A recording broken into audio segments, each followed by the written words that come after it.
ਧੰਨ ਵਾਹਿਗੁਰੂ ਸਾਹਿਬ ਜੀ।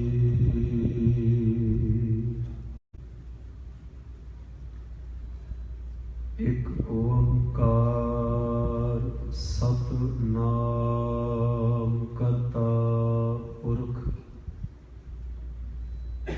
ਨਿਰਭਉ ਨਿਰਵੈਰ ਅਕਾਲ ਮੂਰਤ ਅਜੂਨੀ ਸੈਭੰ ਗੁਰ ਪ੍ਰਸਾਦ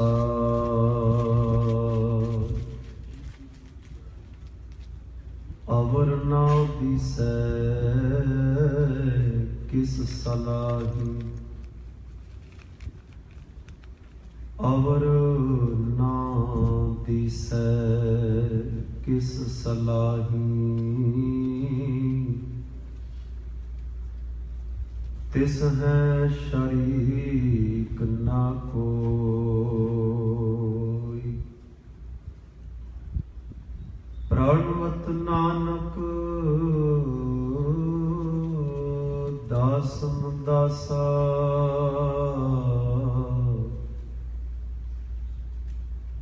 ਗੁਰਮਤਿ ਜਾਣਿਆ ਸੋਈ। ਸੋ ਗੁਰ ਕਰਹੁ ਜੇ ਬਹੁਰ ਨਾ ਕਰਨਾ, ਸੋ ਪਦ ਰਵੋ ਜੇ ਬਹੁਰ ਨਾ ਰਵਨਾ। ਸੋ ਧਿਆਨ ਧਰੋ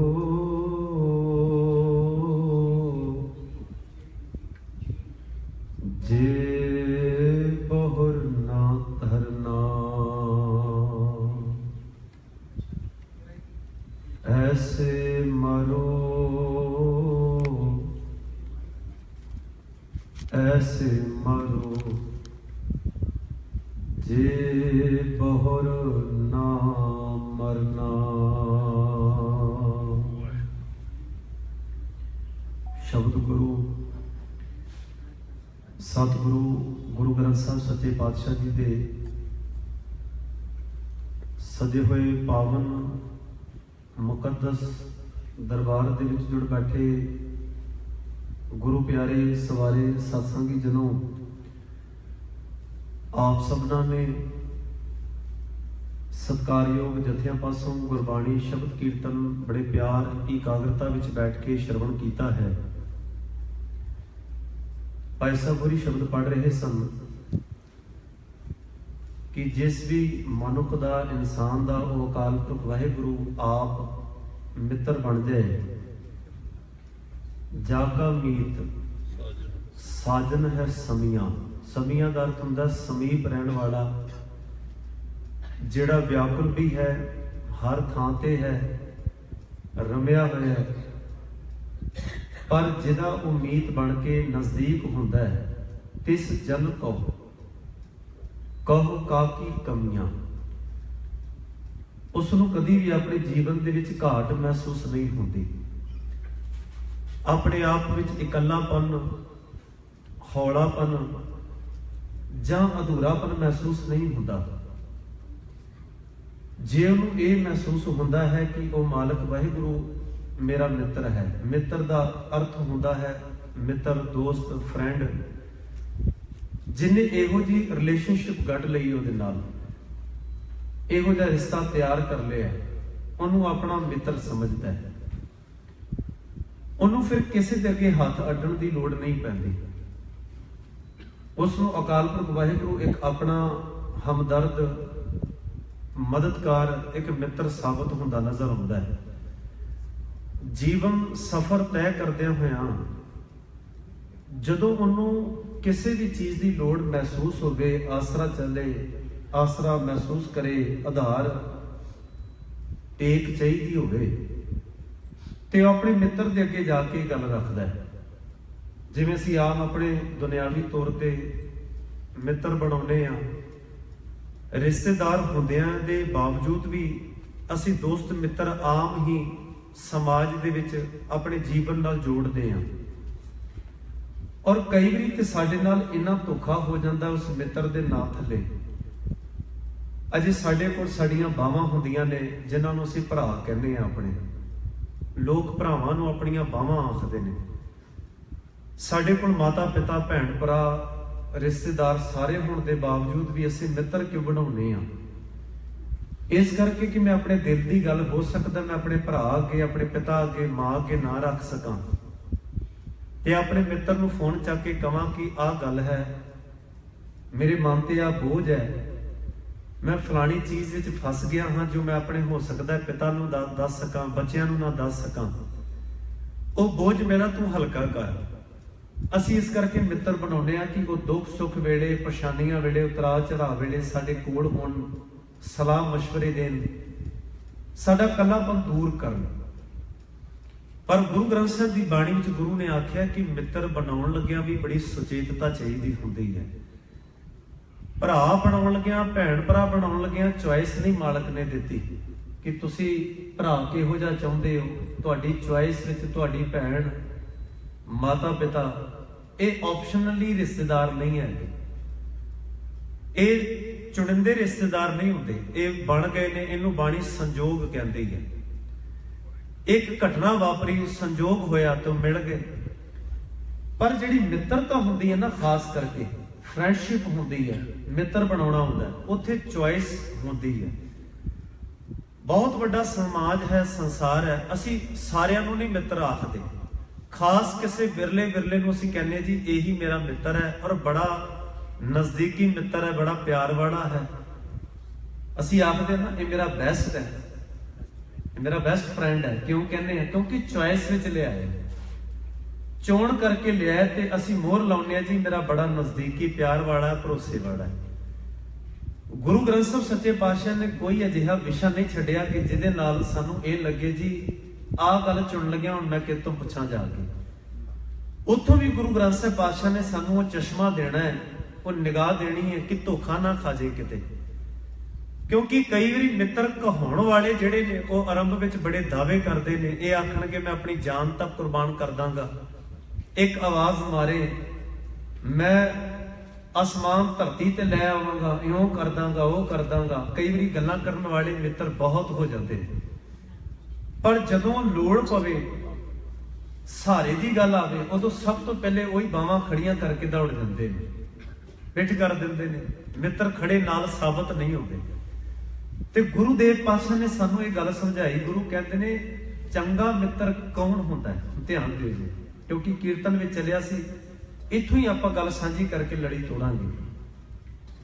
ਚੰਗਾ ਮਿੱਤਰ ਕੌਣ ਹੁੰਦਾ ਹੈ, ਕਿਹੋ ਜਿਹਾ ਹੋਣਾ ਚਾਹੀਦਾ? ਗੁਰੂ ਗ੍ਰੰਥ ਸਾਹਿਬ ਦੀ ਬਾਣੀ ਆਖਦੀ ਹੈ ਜਿਨ੍ਹਾਂ ਦਸੰਦੜਿਆਂ ਦੁਰਮਤ ਵੰਝੈ, ਜਿਨ੍ਹਾਂ ਨੂੰ ਵਿੰਦਿਆਂ ਸਾਰ ਸਾਡੇ ਅੰਦਰ ਜਿਹੜੀ ਭੈੜੀ ਮਤ ਬੈਠੀ ਹੈ, ਦੁਰਮਤ, ਭੈੜੀ ਮਤ, ਭੈੜੇ ਖਿਆਲਾਤ, ਭੈੜੇ ਫੁਰਨੇ ਸਾਡੇ ਅੰਦਰ ਚੱਲਦੇ ਰਹਿੰਦੇ ਨੇ ਦਿਨ ਰਾਤ। ਤੇ ਜਿਨ੍ਹਾਂ ਨਾਲ ਬੈਠਿਆਂ ਖਲੋਂਦਿਆਂ ਵਿਚਾਰ ਕਰਦਿਆਂ, ਜਿਨ੍ਹਾਂ ਦਸੰਦੜਿਆਂ ਦੁਰਮਤ ਵੰਝੈ, ਵੰਝੇ ਦਾ ਅਰਥ ਹੈ ਮੁੱਕ ਜਾਏ, ਖਤਮ ਹੋ ਜਾਏ, ਨਾਸ ਹੋ ਜਾਏ। ਜਿਨ੍ਹਾਂ ਕੋਲ ਜਾਇਆ ਇਹ ਕੁਝ ਮਿਲੇ, ਜਿਨ੍ਹਾਂ ਦਸੰਦੜਿਆਂ ਦੁਰਮਤ ਵੰਝੈ, ਮਿੱਤਰ ਅਸਾਡੜੇ ਸਹੀ, ਉਹ ਮਿੱਤਰ ਨੇ।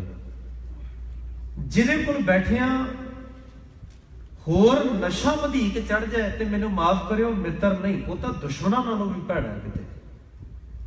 ਕਿਉਂਕਿ ਉਹਨੇ ਤੇਰੇ ਬੱਚਿਆਂ ਦੇ ਯਤੀਮ ਹੋਣ ਬਾਰੇ ਤੈਨੂੰ ਨਹੀਂ ਦੱਸਣਾ ਕਿ ਉਹਨਾਂ ਦਾ ਕੀ ਬਾਅਦ ਵਿੱਚ ਬਣੇਗਾ, ਤੇਰੀ ਪਤਨੀ ਦਾ ਕੀ ਬਣੇਗਾ, ਮਾਪਿਆਂ ਦਾ ਹਾਲ ਕੀ ਹੋ ਜਾਣਾ।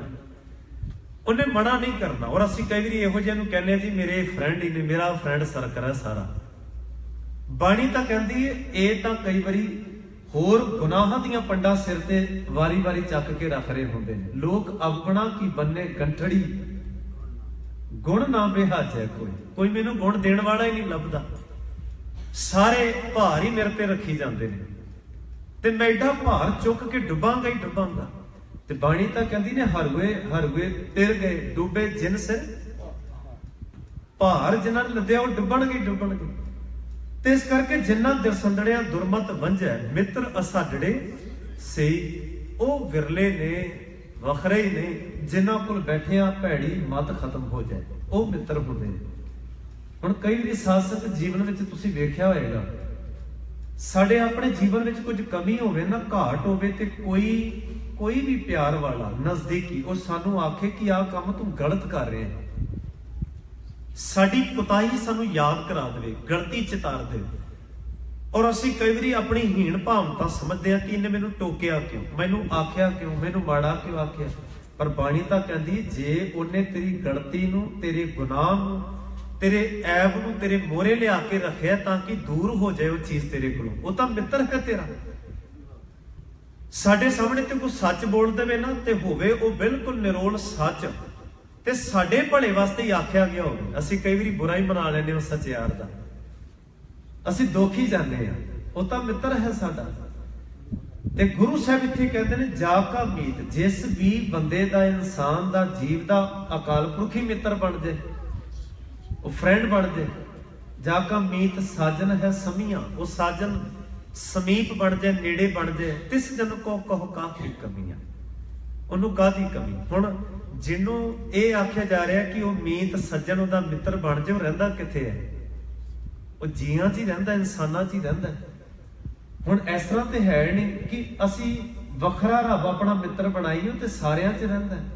ਉਹ ਤਾਂ ਸਭ ਗੋਬਿੰਦ ਹੈ, ਸਭ ਗੋਬਿੰਦ ਹੈ, ਗੋਬਿੰਦ ਬਿਨ ਨਹੀਂ ਕੋਈ। ਸਭੇ ਘਟ ਰਾਮ ਬੋਲੇ, ਰਾਮਾ ਬੋਲੇ, ਰਾਮ ਬਿਨਾ ਕੋ ਬੋਲੇ ਰੇ। ਇਸ ਕਰਕੇ ਹੋ ਸਕਦਾ ਮੇਰੇ ਬੱਚੇ ਵਿੱਚ ਹੀ ਉਹ ਰੱਬ ਮੇਰੇ ਅੱਗੇ ਸੱਚ ਬਣ ਕੇ ਮੈਨੂੰ ਮੇਰੀਆਂ ਗਲਤੀਆਂ ਤੇ ਅਵਗੁਣ ਚਿਤਾਰ ਕੇ ਮੇਰਾ ਨਿਆਣਾ ਵੀ ਮੇਰਾ ਮਿੱਤਰ ਗੁਣ ਬਣ ਕੇ ਮੇਰੇ ਸਾਹਮਣੇ ਉਹ ਗੱਲ ਪੇਸ਼ ਕਰ ਦੇਵੇ ਤੇ ਉਹ ਮੇਰੇ ਨਜ਼ਦੀਕ ਆ ਜਾਵੇਗਾ। ਉਹ ਰੱਬ ਮੇਰੇ ਪੁੱਤਰ, ਮੇਰੇ ਧੀਆਂ ਦੇ ਰੂਪ ਵਿੱਚ ਵੀ ਮੰਨੋ ਮੇਰੇ ਨੇੜੇ ਹੈ, ਨਜ਼ਦੀਕ ਹੈ। ਸਾਜਨੜਾ ਮੇਰਾ ਸਾਜਨੜਾ ਨਿਕਟ ਖਲੋਏੜਾ, ਪਤਨੀ ਦੇ ਰੂਪ ਵਿੱਚ, ਮਾਪਿਆਂ ਦੇ ਰੂਪ ਵਿੱਚ ਵੀ ਉਹ ਨਿਕਟ ਖਲੋ ਸਕਦਾ। ਅਸੀਂ ਵੱਖਰਾ ਥੋੜਾ ਰੱਬ ਮਿੱਤਰ ਬਣਾਉਣਾ, ਇਹਨਾਂ ਵਿੱਚ ਹੀ ਵਸਦਾ, ਇਨਸਾਨਾਂ 'ਚ ਵਸਦਾ, ਜੀਆਂ 'ਚ ਵਸਦਾ। ਇਹ ਸ਼ਬਦ ਅਸੀਂ ਸਾਰੇ ਸ਼੍ਰਵਣ ਕਰ ਰਹੇ ਸਾਂ ਕੀਰਤਨ ਰੂਪ ਦੇ ਵਿੱਚ। ਅੱਜ ਅਸੀਂ ਸਾਧ ਸੰਗਤ ਅਖੀਰਲਾ ਦੀਵਾਨ ਹੈ, ਤਕਰੀਬਨ 2 ਹਫ਼ਤੇ ਤੋਂ ਸਤਿਗੁਰੂ ਗੁਰੂ ਗ੍ਰੰਥ ਸਾਹਿਬ ਸੱਚੇ ਪਾਤਸ਼ਾਹ ਜੀ ਦੇ ਪਹਿਲੇ ਆਗਮਨ, ਪਹਿਲੇ ਪ੍ਰਕਾਸ਼ ਪੁਰਬ, ਪੋਥੀ ਸਾਹਿਬ ਦੇ ਰੂਪ ਦੇ ਵਿੱਚ ਇਤਿਹਾਸ ਦੇ ਕੁਝ ਵਰਕੇ, ਬਾਣੀ ਦੀਆਂ, ਗੁਰੂ ਸਾਹਿਬਾਨਾਂ ਦੀਆਂ ਵਿਚਾਰਾਂ, ਉਪਦੇਸ਼, ਸਿਧਾਂਤ ਸਾਂਝੇ ਕਰਦੇ ਆ ਰਹੇ ਹਾਂ। ਕੁਝ ਫੋਨ ਆ ਰਹੇ ਸਨ ਲਗਾਤਾਰ ਕਿ ਇਹ ਪ੍ਰਚਾਰਕਾਂ ਦਾ ਫਰਜ਼ ਬਣਦਾ ਹੈ ਕਿ ਸਾਡੇ ਸਮਾਜ ਵਿੱਚ, ਸਾਡੀ ਕੌਮ ਦੇ ਵਿੱਚ ਅਗਰ ਕੋਈ ਗੁਰੂ ਗ੍ਰੰਥ ਸਾਹਿਬ ਸੱਚੇ ਪਾਤਸ਼ਾਹ ਜੀ ਦੇ ਉੱਤੇ ਕੋਈ ਸ਼ੰਕਾ ਖੜਾ ਕਰੇ ਜਾਂ ਗੁਰੂ ਗ੍ਰੰਥ ਸਾਹਿਬ ਵਿੱਚੋਂ ਬਾਣੀ ਲੈ ਕੇ ਕੋਈ ਦੁਰਵਰਤੋਂ ਕਰੇ, ਗੁਰੂ ਗ੍ਰੰਥ ਸਾਹਿਬ ਪਾਤਸ਼ਾਹ ਜੀ ਦੇ ਸ਼ਬਦਾਂ ਦੇ ਅਰਥ ਦੇ ਅਨਰਥ ਕਰਕੇ ਪੇਸ਼ ਕਰੇ, ਸਮਾਜ ਦੇ ਵਿੱਚ ਦੁਬਿਧਾ ਖੜੀ ਕਰੇ, ਤੇ ਉਹ ਪ੍ਰਚਾਰਕਾਂ ਦਾ ਫਰਜ਼ ਬਣਦਾ ਹੈ। ਕਾਰਨ ਕੀ ਹੈ? ਸਾਨੂੰ ਕਿਉਂ ਫੋਨ ਆਉਂਦੇ ਨੇ, ਸਾਨੂੰ ਕਿਉਂ ਕਿਹਾ ਜਾਂਦਾ ਹੈ? ਕਿਉਂਕਿ ਇਉਂ ਮਹਿਸੂਸ ਹੁੰਦਾ ਸਮਾਜ ਨੂੰ ਕਿ ਜ਼ਿੰਮੇਵਾਰ ਸਦੱਸ ਹੋਣਗੇ। ਪਰ ਮੈਨੂੰ ਮਾਫ ਕਰਿਓ, ਬਹੁਤੇ ਪ੍ਰਚਾਰਕ ਜਦੋਂ ਉਹਨਾਂ ਹੀ ਡੇਰੇਦਾਰਾਂ ਦੇ ਜਾ ਕੇ ਗੁਣ ਗਾਉਂਦੇ ਨੇ ਤੇ ਉਹਨਾਂ ਨੇ ਥੋੜਾ ਸਪਸ਼ਟ ਕਰ ਸਕਣਾ।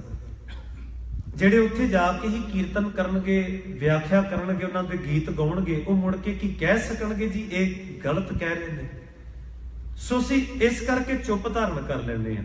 ਤੇ ਬਾਣੀ ਤਾਂ ਆਖਦੀ ਹੈ ਬੋਲ ਸੋ ਧਰਮੀੜਿਆ ਮੋਨ ਕਤ ਧਾਰੀ ਰਾਮ, ਕਿਉਂਕਿ ਅਸੀਂ ਉਹਦੇ ਦਰ ਦੇ ਕੂਕਰ ਹਾਂ। ਅਸੀਂ ਕੂਕਰ ਹਾਂ, ਕੁੱਤੇ ਹਾਂ ਉਹਦੇ ਦਰ ਦੇ। ਤੇ ਕੁੱਤੇ ਦਾ ਫਰਜ਼ ਹੁੰਦਾ ਹੈ ਉਸ ਘਰ ਦੀ ਖਜ਼ਾਨੇ ਦੀ ਵਫਾਦਾਰੀ ਦੇ ਵਿੱਚ ਭੁਗਤੇ। ਜਿੱਥੇ ਕਿਤੇ ਕੋਈ ਚੋਰ ਉਸ ਘਰ ਵੱਲ ਨਿਗਾਹ ਵੀ ਕਰੇ ਤੇ ਉਹਦਾ ਫਰਜ਼ ਹੁੰਦਾ ਭੌਂਕਣ ਦਾ। ਤੇ ਬਾਣੀ ਵੀ ਆਖਦੀ ਨਾ ਏਤੇ ਕੂਕਰ ਹਉ ਬੇਗਾਨਾ ਭੌਂਕਾਂ ਇਸ ਤਨ ਤਾਈ। ਮੇਰਾ ਫਰਜ਼ ਹੈ, ਮੇਰੀ ਵਫਾਦਾਰੀ ਹੈ ਮੇਰੇ ਮਾਲਕ ਦੇ ਪ੍ਰਤੀ ਕਿ ਮੈਂ ਘੱਟੋ ਘੱਟ, ਚਲੋ ਚੋਰ ਨੂੰ ਨਹੀਂ ਤੇ ਫੜ ਪਾਉਂਦਾ, ਮੈਂ ਘੱਟੋ ਘੱਟ ਆਪਣੇ ਘਰਦਿਆਂ ਨੂੰ ਤਾਂ ਜਗਾਵਾਂ। ਜਿਹੜੇ ਘਰ ਦੇ ਭੂਖ ਸੁੱਤੇ ਪਏ ਨੇ ਕਿ ਦੇਖੋ ਚੋਰ ਤੁਹਾਡੇ ਘਰ ਬੁਰੀ ਨਿਗਾਹ ਪਾ ਰਿਹਾ ਹੈ। ਔਰ ਮੈਂ ਇਹ ਵੀ ਬੇਨਤੀ ਕਰਾਂ, ਚੋਰ ਕੰਗਾਲਾਂ ਦੇ ਘਰ ਨਹੀਂ ਜਾਂਦੇ, ਇਹ ਵੀ ਧਿਆਨ ਰੱਖਿਓ। ਚੋਰ ਜਿਹੜੇ ਨੇ ਨਾ ਉਹ ਕੰਗਾਲ ਦੇ ਘਰ ਨਹੀਂ ਜਾਂਦੇ। ਉਹਨਾਂ ਨੂੰ ਪਤਾ ਇੱਥੋਂ ਕੀ ਲੈਣਾ, ਰਿਸਕ ਹੀ ਲਵਾਂਗੇ ਵੱਧ ਤੋਂ ਵੱਧ, ਕੀ ਲਵਾਂਗੇ ਕੰਧ ਟੱਪ ਕੇ ਸੰਨ ਲਾ ਕੇ। ਚੋਰ ਵੜਦੇ ਉਹਨਾਂ ਘਰ ਨੇ ਜਿਹੜੇ ਅਮੀਰ ਲੋਕ ਹੁੰਦੇ ਨੇ, ਉਹਨਾਂ ਘਰ ਚੋਰ ਮੂੰਹ ਕਰਦੇ ਨੇ ਜਿਨ੍ਹਾਂ ਕੋਲ ਖਜ਼ਾਨੇ ਹੁੰਦੇ ਨੇ। ਸਾਨੂੰ ਇੱਕ ਇਹ ਵੀ ਪ੍ਰਾਊਡ ਮਹਿਸੂਸ ਕਰਨਾ ਚਾਹੀਦਾ ਕਿ ਚੋਰ ਜਣੇ ਖਣੇ ਜੇ ਘੇਰਾ ਪਾ ਕੇ ਬੈਠੇ ਨੇ ਤਾਂ ਮਤਲਬ ਸਾਡੇ ਕੋਲ ਕੁਝ ਹੈ, ਸਾਡੇ ਕੋਲ ਕੁਝ ਖਜ਼ਾਨਾ ਹੈ ਜਿਹਦੇ ਤੇ ਉਹਨਾਂ ਦੀ ਮਾੜੀ ਨਿਗਾਹ ਹੈ। ਹੁਣ ਗੁਰੂ ਗ੍ਰੰਥ ਸਾਹਿਬ ਸੱਚੇ ਪਾਤਸ਼ਾਹ ਆਪਣੇ ਆਪ ਦੇ ਵਿੱਚ ਬਹੁਤ ਮਹਾਨ ਖਜ਼ਾਨਾ ਹੈ ਸਾਧ ਸੰਗਤ। 3-4 ਦਿਨ ਪਹਿਲਾਂ ਵੀ ਮੈਂ ਬੇਨਤੀ ਕੀਤੀ ਸੀ ਕਿ ਗੁਰੂ ਅਰਜਨ ਸਾਹਿਬ ਨੇ ਗੌੜੀ ਗੁਆਰੇਰੀ ਰਾਗ ਚ ਆਖਿਆ ਕਿ ਹਮ ਧਨਵੰਤ। ਉੱਥੇ ਨਹੀਂ ਆਖਿਆ ਮੈਂ ਧਨਵੰਤ, ਹਮ ਅਸੀਂ ਸਾਰੇ ਬਹੁ ਗਿਣਤੀ ਵਿੱਚ ਅਸੀਂ ਸਾਰੇ ਅਮੀਰ ਹਾਂ, ਗੁਣਾ ਕਰਕੇ, ਗਿਆਨ ਕਰਕੇ, ਔਰ ਸਭ ਤੋਂ ਵੱਡੀ ਗੱਲ ਹੈ ਵਿਰਾਸਤ ਕਰਕੇ। ਸਾਡੇ ਵੱਡੇ ਵਡੇਰੇ ਤੇ ਬਜ਼ੁਰਗਾਂ ਨੇ ਜਿਹੜੀ ਮਿਹਨਤ ਕੀਤੀ, ਘਾਲ ਕਮਾਈ ਕੀਤੀ, ਜਿਹੜਾ ਖਜ਼ਾਨਾ ਉਹਨਾਂ ਨੇ ਸੰਭਾਲ ਕੇ ਰੱਖਿਆ ਜਾਨ ਨਾਲੋਂ ਵੱਧ। ਹੁਣ ਤੁਸੀਂ ਦੇਖੋ ਕਿੰਨਾ ਲੰਮਾ ਪ੍ਰਚਾਰ ਦੌਰਾ ਗੁਰੂ ਸਾਹਿਬਾਨਾਂ ਨੇ ਕੀਤਾ। ਪੋਥੀ ਥੋੜਾ ਵਿਸਰਨ ਦਿੱਤੀ ਹੋਏਗੀ, ਬਹੁਤ ਕੁਝ ਇੱਧਰ ਉੱਧਰ ਹੋ ਜਾਂਦਾ ਸਫ਼ਰਾਂ ਦੇ ਵਿੱਚ, ਪੋਥੀ ਇੱਧਰ ਉੱਧਰ ਨਹੀਂ ਜਾਣ ਦਿੱਤੀ, ਇੱਕ ਅੱਖਰ ਵੀ ਹੇਰ ਫੇਰ ਨਹੀਂ ਹੋਣ ਦਿੱਤਾ। ਗੁਰੂ ਅਰਜਨ ਸਾਹਿਬ ਸੱਚੇ ਪਾਤਸ਼ਾਹ ਦੀ ਸ਼ਹੀਦੀ ਦਾ ਮੁੱਖ ਕਾਰਨ ਹੀ ਗੁਰੂ ਗ੍ਰੰਥ ਸਾਹਿਬ ਜੀ ਦੀ ਸੰਪਾਦਨਾ ਸੀ, ਕਿਉਂਕਿ ਸਰਕਾਰਾਂ ਹਿੱਲ ਗਈਆਂ, ਧਾਰਮਿਕ ਲੋਕ ਹਿੱਲ ਗਏ ਜੀ। ਹੁਣ ਸ਼ਬਦ ਨੂੰ ਸ਼ਹੀਦ ਕਿੱਦਾਂ ਕਰਾਂਗੇ, ਸ਼ਬਦ ਕਿੱਦਾਂ ਮਾਰਾਂਗੇ? ਪਹਿਲੇ ਜਾਮੇ ਨੂੰ ਤੇ ਕੰਧ ਥੱਲੇ ਮਾਰਨ ਦੀ ਕੋਸ਼ਿਸ਼ ਕੀਤੀ, ਦੂਜੇ ਜਾਮੇ ਵੇਲੇ ਹਮਾਯੂੰ ਨੇ ਕਿਰਪਾਨ ਕੱਢ ਲਈ, ਤੀਜੇ ਜਾਮੇ ਵੇਲੇ ਅਕਬਰ ਦੇ ਕੰਨ ਭਰੇ ਗਏ, ਚੌਥੇ ਜਾਮੇ ਵੇਲੇ ਇੱਧਰ ਦੀਆਂ ਉੱਧਰ ਵਾਰਤਾਵਾਂ ਸ਼ੁਰੂ ਹੋ ਗਈਆਂ, ਪੰਜਵੇਂ ਜਾਮੇ ਵੇਲੇ ਉਹਨਾਂ ਨੇ ਮੌਕਾ ਸੰਭਾਲਦਿਆਂ ਹੋਇਆਂ ਰਣਨੀਤੀ ਬਣਾ ਕੇ ਸਰਕਾਰਾਂ ਨੇ, ਧਾਰਮਿਕ ਬੰਦਿਆਂ ਨੇ ਬਹੁਤ ਇੱਕ ਵੱਡਾ ਹਜੂਮ ਇਕੱਠਾ ਕਰ ਲਿਆ। ਘਰੋਂ ਹੀ ਕੁਝ ਬੰਦੇ ਖਰੀਦ ਲਏ ਗਏ, ਪ੍ਰਿਥਵੀ ਵਰਗੇ। ਉਸ ਕਾਫਲੇ ਨੇ ਹੁਣ ਅੰਜਾਮ ਦਿੱਤਾ ਜੋ ਪਹਿਲੇ ਜਾਮੇ ਤੋਂ ਉਡੀਕਦੇ ਆ ਰਹੇ ਸਨ। ਗੁਰੂ ਅਰਜਨ ਸਾਹਿਬ ਪਾਤਸ਼ਾਹ ਨੂੰ ਤਸੀਹੇ ਦੇ ਕੇ 31 ਮਈ 1606 ਨੂੰ ਲਾਹੌਰ ਦੀ ਧਰਤੀ ਤੇ ਸ਼ਹੀਦ ਕੀਤਾ ਸੀ। ਸ਼ਹਾਦਤ ਦਾ ਗੁਰੂ ਸਾਹਿਬ ਨੇ ਅੰਜਾਮ ਕਬੂਲ ਕੀਤਾ। ਕਾਰਨ ਕੀ ਹੈ? ਉਹ ਜਿਹੜੇ ਹੇਰਾ ਫੇਰੀਆਂ ਚਾਹੁੰਦੇ ਸਨ, ਬਦਲਾਅ ਚਾਹੁੰਦੇ ਸਨ, ਉਹਨਾਂ ਦੀ ਚੱਲ ਨਹੀਂ ਸੀ ਸਕੀ। ਕਾਨਾ ਬਿਲੂ ਛੱਜੂ ਸ਼ਾਹ ਸ਼ਹਿਨ ਵਰਗੇ ਜਾ ਕੇ ਕੰਨ ਭਰਦੇ ਹੀ ਇਸੇ ਕਰਕੇ ਸਨ। ਅਕਬਰ ਦੇ ਦਰਬਾਰ ਵਿੱਚ ਬੈਠਾ ਹੋਇਆ ਬੀਰਬਲ, ਜਿਹਨੂੰ ਮਹੇਸ਼ ਕੁਮਾਰ ਇਤਿਹਾਸਕਾਰ ਲਿਖਦੇ ਨੇ, ਇਹ ਬੀਰਬਲ ਹੈ ਸਾਧ ਸੰਗਤ। ਇਹ ਤੇ ਹਿੰਦੂ ਮੀਡੀਆ ਜਿਹੜਾ ਇੰਡੀਆ ਦੇ ਵਿੱਚ ਭੁਗਤ ਰਿਹਾ ਨਾ, ਸਾਰੇ ਹਿੰਦੂ ਮਾੜੇ ਤਾਂ ਨਹੀਂ ਹੁੰਦੇ, ਬਹੁਤ ਪਿਆਰ ਵਾਲੇ ਨੇ, ਗੁਰੂ ਘਰ ਵੀ ਆਉਂਦੇ ਨੇ, ਇੱਥੇ ਵੀ ਸੇਵਾਵਾਂ ਕਰਦੇ ਨੇ, ਪਰ ਜਿਹੜਾ ਉੱਥੇ ਮੀਡੀਆ ਭੁਗਤ ਰਿਹਾ ਘੱਟ ਗਿਣਤੀਆਂ ਦੇ ਖਿਲਾਫ, ਜੋ ਅੱਡੀ ਦਾ ਜ਼ੋਰ ਲਾ ਰਿਹਾ ਹੈ ਬਹੁ ਗਿਣਤੀ ਨੂੰ ਖੁਸ਼ ਕਰਨ ਵਾਸਤੇ, ਉਹ ਨਾਟਕ ਚੇਟਕ ਬਣਾ ਕੇ ਕੀ ਪੇਸ਼ ਕਰਦੇ ਨੇ ਕਿ ਅਕਬਰ ਦੀ ਜਿਹੜੀ ਘਰ ਦੀ ਹੈ ਜੋਧਾ ਬਾਈ, ਤੇ ਉਹਨਾਂ ਨੇ ਹੇਰਾ ਫੇਰੀ ਇਤਿਹਾਸ ਕਰਦਿਆਂ ਬੜਾ ਪਿਓਰ ਵਿਖਾਤਾ। ਅਸਲ ਵਿੱਚ ਜੋਧਾ ਬਾਈ ਰਾਜਪੂਤ ਘਰਾਣੇ ਦੀ ਬੱਚੀ ਸੀ। ਜਦੋਂ ਇਹ ਪੇਸ਼ ਕੀਤੀ ਗਈ ਅਕਬਰ ਦੇ ਦਰਬਾਰ 'ਚ, ਕਿਉਂਕਿ ਇਹ ਆਦਤ ਪੈ ਚੁੱਕੀ ਸੀ ਨਾ ਲੋਕਾਂ ਨੂੰ, ਰਾਜੇ ਮਹਾਰਾਜਿਆਂ ਦੇ ਅੱਗੇ ਇਹ ਆਪਣੀਆਂ ਧੀਆਂ ਬੱਚੀਆਂ ਦੇ ਡੋਲੇ ਪੇਸ਼ ਕਰਿਆ ਕਰਦੇ ਸਨ ਤੇ ਬਦਲੇ 'ਚ ਜਗੀਰਾਂ ਲੈਂਦੇ ਸਨ। ਜੋਧਾ ਬਾਈ ਦਾ ਡੋਲਾ ਚੜਿਆ ਸੀ ਤੇ ਨਾਲ ਉਹਨਾਂ ਨੇ ਉਹਦੇ ਨਾਲ ਇੱਕ ਬੰਦਾ ਕੈਰੀ ਕਰ ਦਿੱਤਾ ਦਹੇਜ ਰੂਪ ਦੇ ਵਿੱਚ। ਉਹਦਾ ਨਾਮ ਸੀ ਮਹੇਸ਼ ਕੁਮਾਰ, ਜਿਹਨੂੰ ਬਾਅਦ ਵਿੱਚ ਨਾਮ ਦਿੱਤਾ ਗਿਆ ਬੀਰਬਲ। ਔਰ ਸਾਡੇ ਬੱਚਿਆਂ ਨੂੰ ਸਕੂਲਾਂ 'ਚ ਪੜ੍ਹਾਇਆ ਜਾਂਦਾ ਬੀਰਬਲ ਦੀ ਖਿਚੜੀ। ਇਹ ਉਹੀ ਖਿਚੜੀ ਦਾ ਬੰਦਾ ਹੈ ਜਿਹਨੇ ਗੁਰੂ ਅਰਜਨ ਸਾਹਿਬ ਪਾਤਸ਼ਾਹ ਦੀ ਸ਼ਹੀਦੀ 'ਚ ਸਭ ਤੋਂ ਵੱਧ ਚੁਗਲੀ ਜਹਾਂਗੀਰ ਦੇ ਕੰਨ ਵਿੱਚ ਭਰੀ ਸੀ। ਪਰ ਸਾਡੇ ਨਿਆਣਿਆਂ ਨੂੰ ਇਹਦੇ ਬਾਰੇ ਗਲਤ ਪੜ੍ਹਾਇਆ ਜਾਂਦਾ ਹੈ, ਸਾਖੀਆਂ ਤੇ ਕਹਾਣੀਆਂ ਘੜੀਆਂ ਜਾਂਦੀਆਂ ਨੇ ਇਹਦੇ ਬਾਰੇ। ਖੈਰ, ਇਹ ਸਾਰੇ ਕਾਫਲੇ ਨੇ ਅੰਜਾਮ ਦਿੱਤਾ ਸੀ। ਔਰ ਗੁਰੂ ਅਰਜਨ ਸਾਹਿਬ ਪਾਤਸ਼ਾਹ ਦੀ 1606 ਦੇ ਵਿੱਚ ਸ਼ਹੀਦੀ ਹੁੰਦੀ ਹੈ। ਔਰ ਤੁਸੀਂ ਵੇਖੋ ਭਾਰਤੀ ਖਿੱਤੇ ਦੇ ਵਿੱਚ 30 ਮਈ 1606 ਤੋਂ ਪਹਿਲਾਂ ਤੁਹਾਨੂੰ ਸ਼ਹੀਦ ਵਰਡ ਵੀ ਨਹੀਂ ਮਿਲਣਾ। ਜਿਹੜੇ ਅੱਜ ਖਾਕੀ ਨਿਕਰਾਂ ਪਾ ਕੇ ਰੋਲਾ ਪਾਉਂਦੇ ਨੇ ਨਾ, ਆਪਣੇ ਬੰਦੇ ਮਰੇ ਮਰਾਇਆ ਦੇ ਉਹ ਬੋਤਲ ਲਾਉਂਦੇ ਨੇ, ਸ਼ਹੀਦੀ ਦੇ ਖਿਤਾਬ ਦਿੰਦੇ ਨੇ, ਉਹ ਦਿਖਾ ਦੇਣ ਭਲਾ 31 ਮਈ 1606 ਤੋਂ ਪਹਿਲਾਂ ਸ਼ਹੀਦ ਵਰਡ ਵੀ ਹੈ ਭਾਰਤੀ ਸੰਸਕ੍ਰਿਤ ਦੇ ਵਿੱਚ।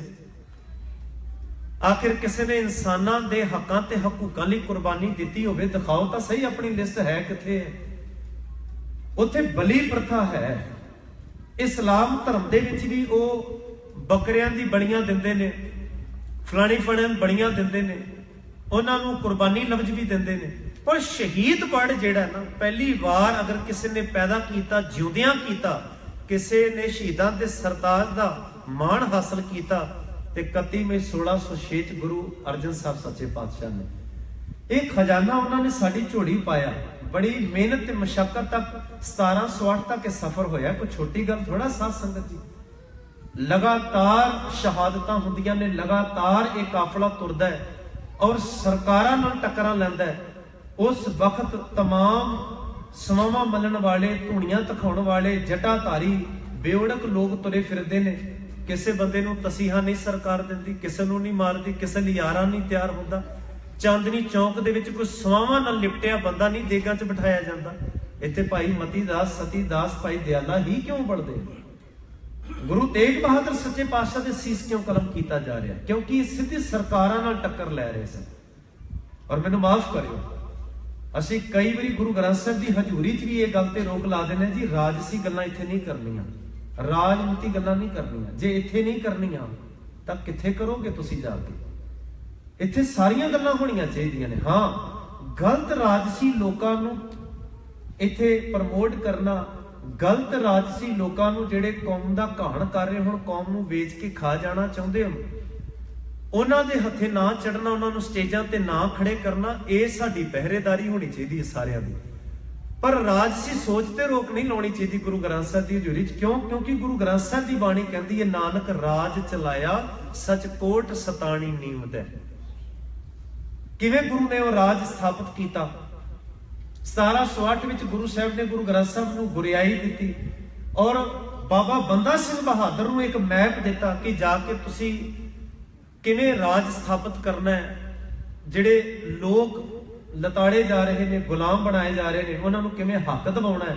एक कलगीधर सच्चे पातशाह ने मैप हੱਥ 'ਚ फड़ाया। बाबा बंदा सिंह बहादुर ਨੂੰ ਸੁਪਨਿਆਂ ਵਿੱਚ ਤੇ ਨਹੀਂ ਨਾ ਇਹ ਰਾਜ ਕਰਨ ਦੇ ਖਿਆਲ ਆ ਗਏ। एक गुरु की विਉਂਤਬੰਦੀ ਸੀ ਜਿਹੜੀ 239 ਵਰੇ लगातार काम करती है। सिखां नूं धर्म ते राजसी तौर ते किवें खुद मुख्तियारी देनी है, किवें उन्हां नूं महान बनाउणा है। तां ही भट्टा ने गुरु नूं इस निगाह नाल वेख के कहा सी कि राज जोग तै माणियो। गुरु तो इकलौता दुनिया च ऐसा है जिन्हें केवल धर्म का ही प्रचार नहीं किया, राज किदां दा होना चाहिए समाज विच, लोकां नूं ओह महफूज करे, रब प्रस्त रबी प्रभु सत्ता दे थले राज हकूमत चले। ये सतगुरु पातशाह दी विਉਂਤਬੰਦੀਆਂ सन। और जिन्हों तोरिया बाबा बंदा सिंह बहादुर जी नूं जदों उन्होंने राज किया, गुरु ग्रंथ साहिब की छत्र छाया हेठ काफला बनिया ते उन्होंने समाणा, सढौरा, कपूरी, ठसका, ये सारे इलाके सर किए। पहला सारे इलाके निके निके जित के फिर उन्होंने जाके जिहड़ी अज भी तुसीं जाके देखो सरहद के लागे चप्पड़ चिड़ी मोहाली विच खरड़ विच ये पैंदा 4 किलोमीटर दूर। अखीर जंग उत्थे बाबा बंदा सिंह बहादुर ने जदों फतेह की, जदों राज स्थापित होया ते उन्होंने भाई फतेह सिंह नूं उत्थे फौजदार नियत किया। आप बह के उस बंदे ने बंदा सिंह बहादुर ने तखत ते मिंट भी नहीं वेखिया ते जदों राज स्थापित होया ते गुरु के प्यारिओ उस राज करन वाले ने मोहर स्थापित की। जदों उन्हें कोई ऐसी मोहर बनाई, सिक्का चलाया ते अपना नाम नहीं विच आउण दिता। असीं ते 4 गिलास गुरुद्वारे भेंट करते हैं ते पहला छपाई लैके आउने जी मेरा नाम छपिया रहे गिलासां दे उत्ते, चिमचे ते कौलियां ते साडे ही नाम छपे हुंदे ने। साडा ते वस नहीं चढ़दा, नहीं ते हर फुलके ते छप्पा ला के किसी बंदे दे हत्थ फड़ाईए। बंदा सिंह बहादुर ने इन्ना वड्डा राज कायम किया पहली बार उस खिते दे विच। ते जदों मोहर चलाई ते उदों उन्होंने मोहर दे उत्ते की लिखिया, देगो तेगो फतेह नुसरत बेदरंग याफत अज नानक गुरु गोबिंद सिंह। सतगुरु तुहाडी बख्शिश ना होवे ते बंदे दी की पाया, तुहाडी रहमत ना होया ते असीं तां मिट्टी दे बावे हां, केवल साडी की औकात है।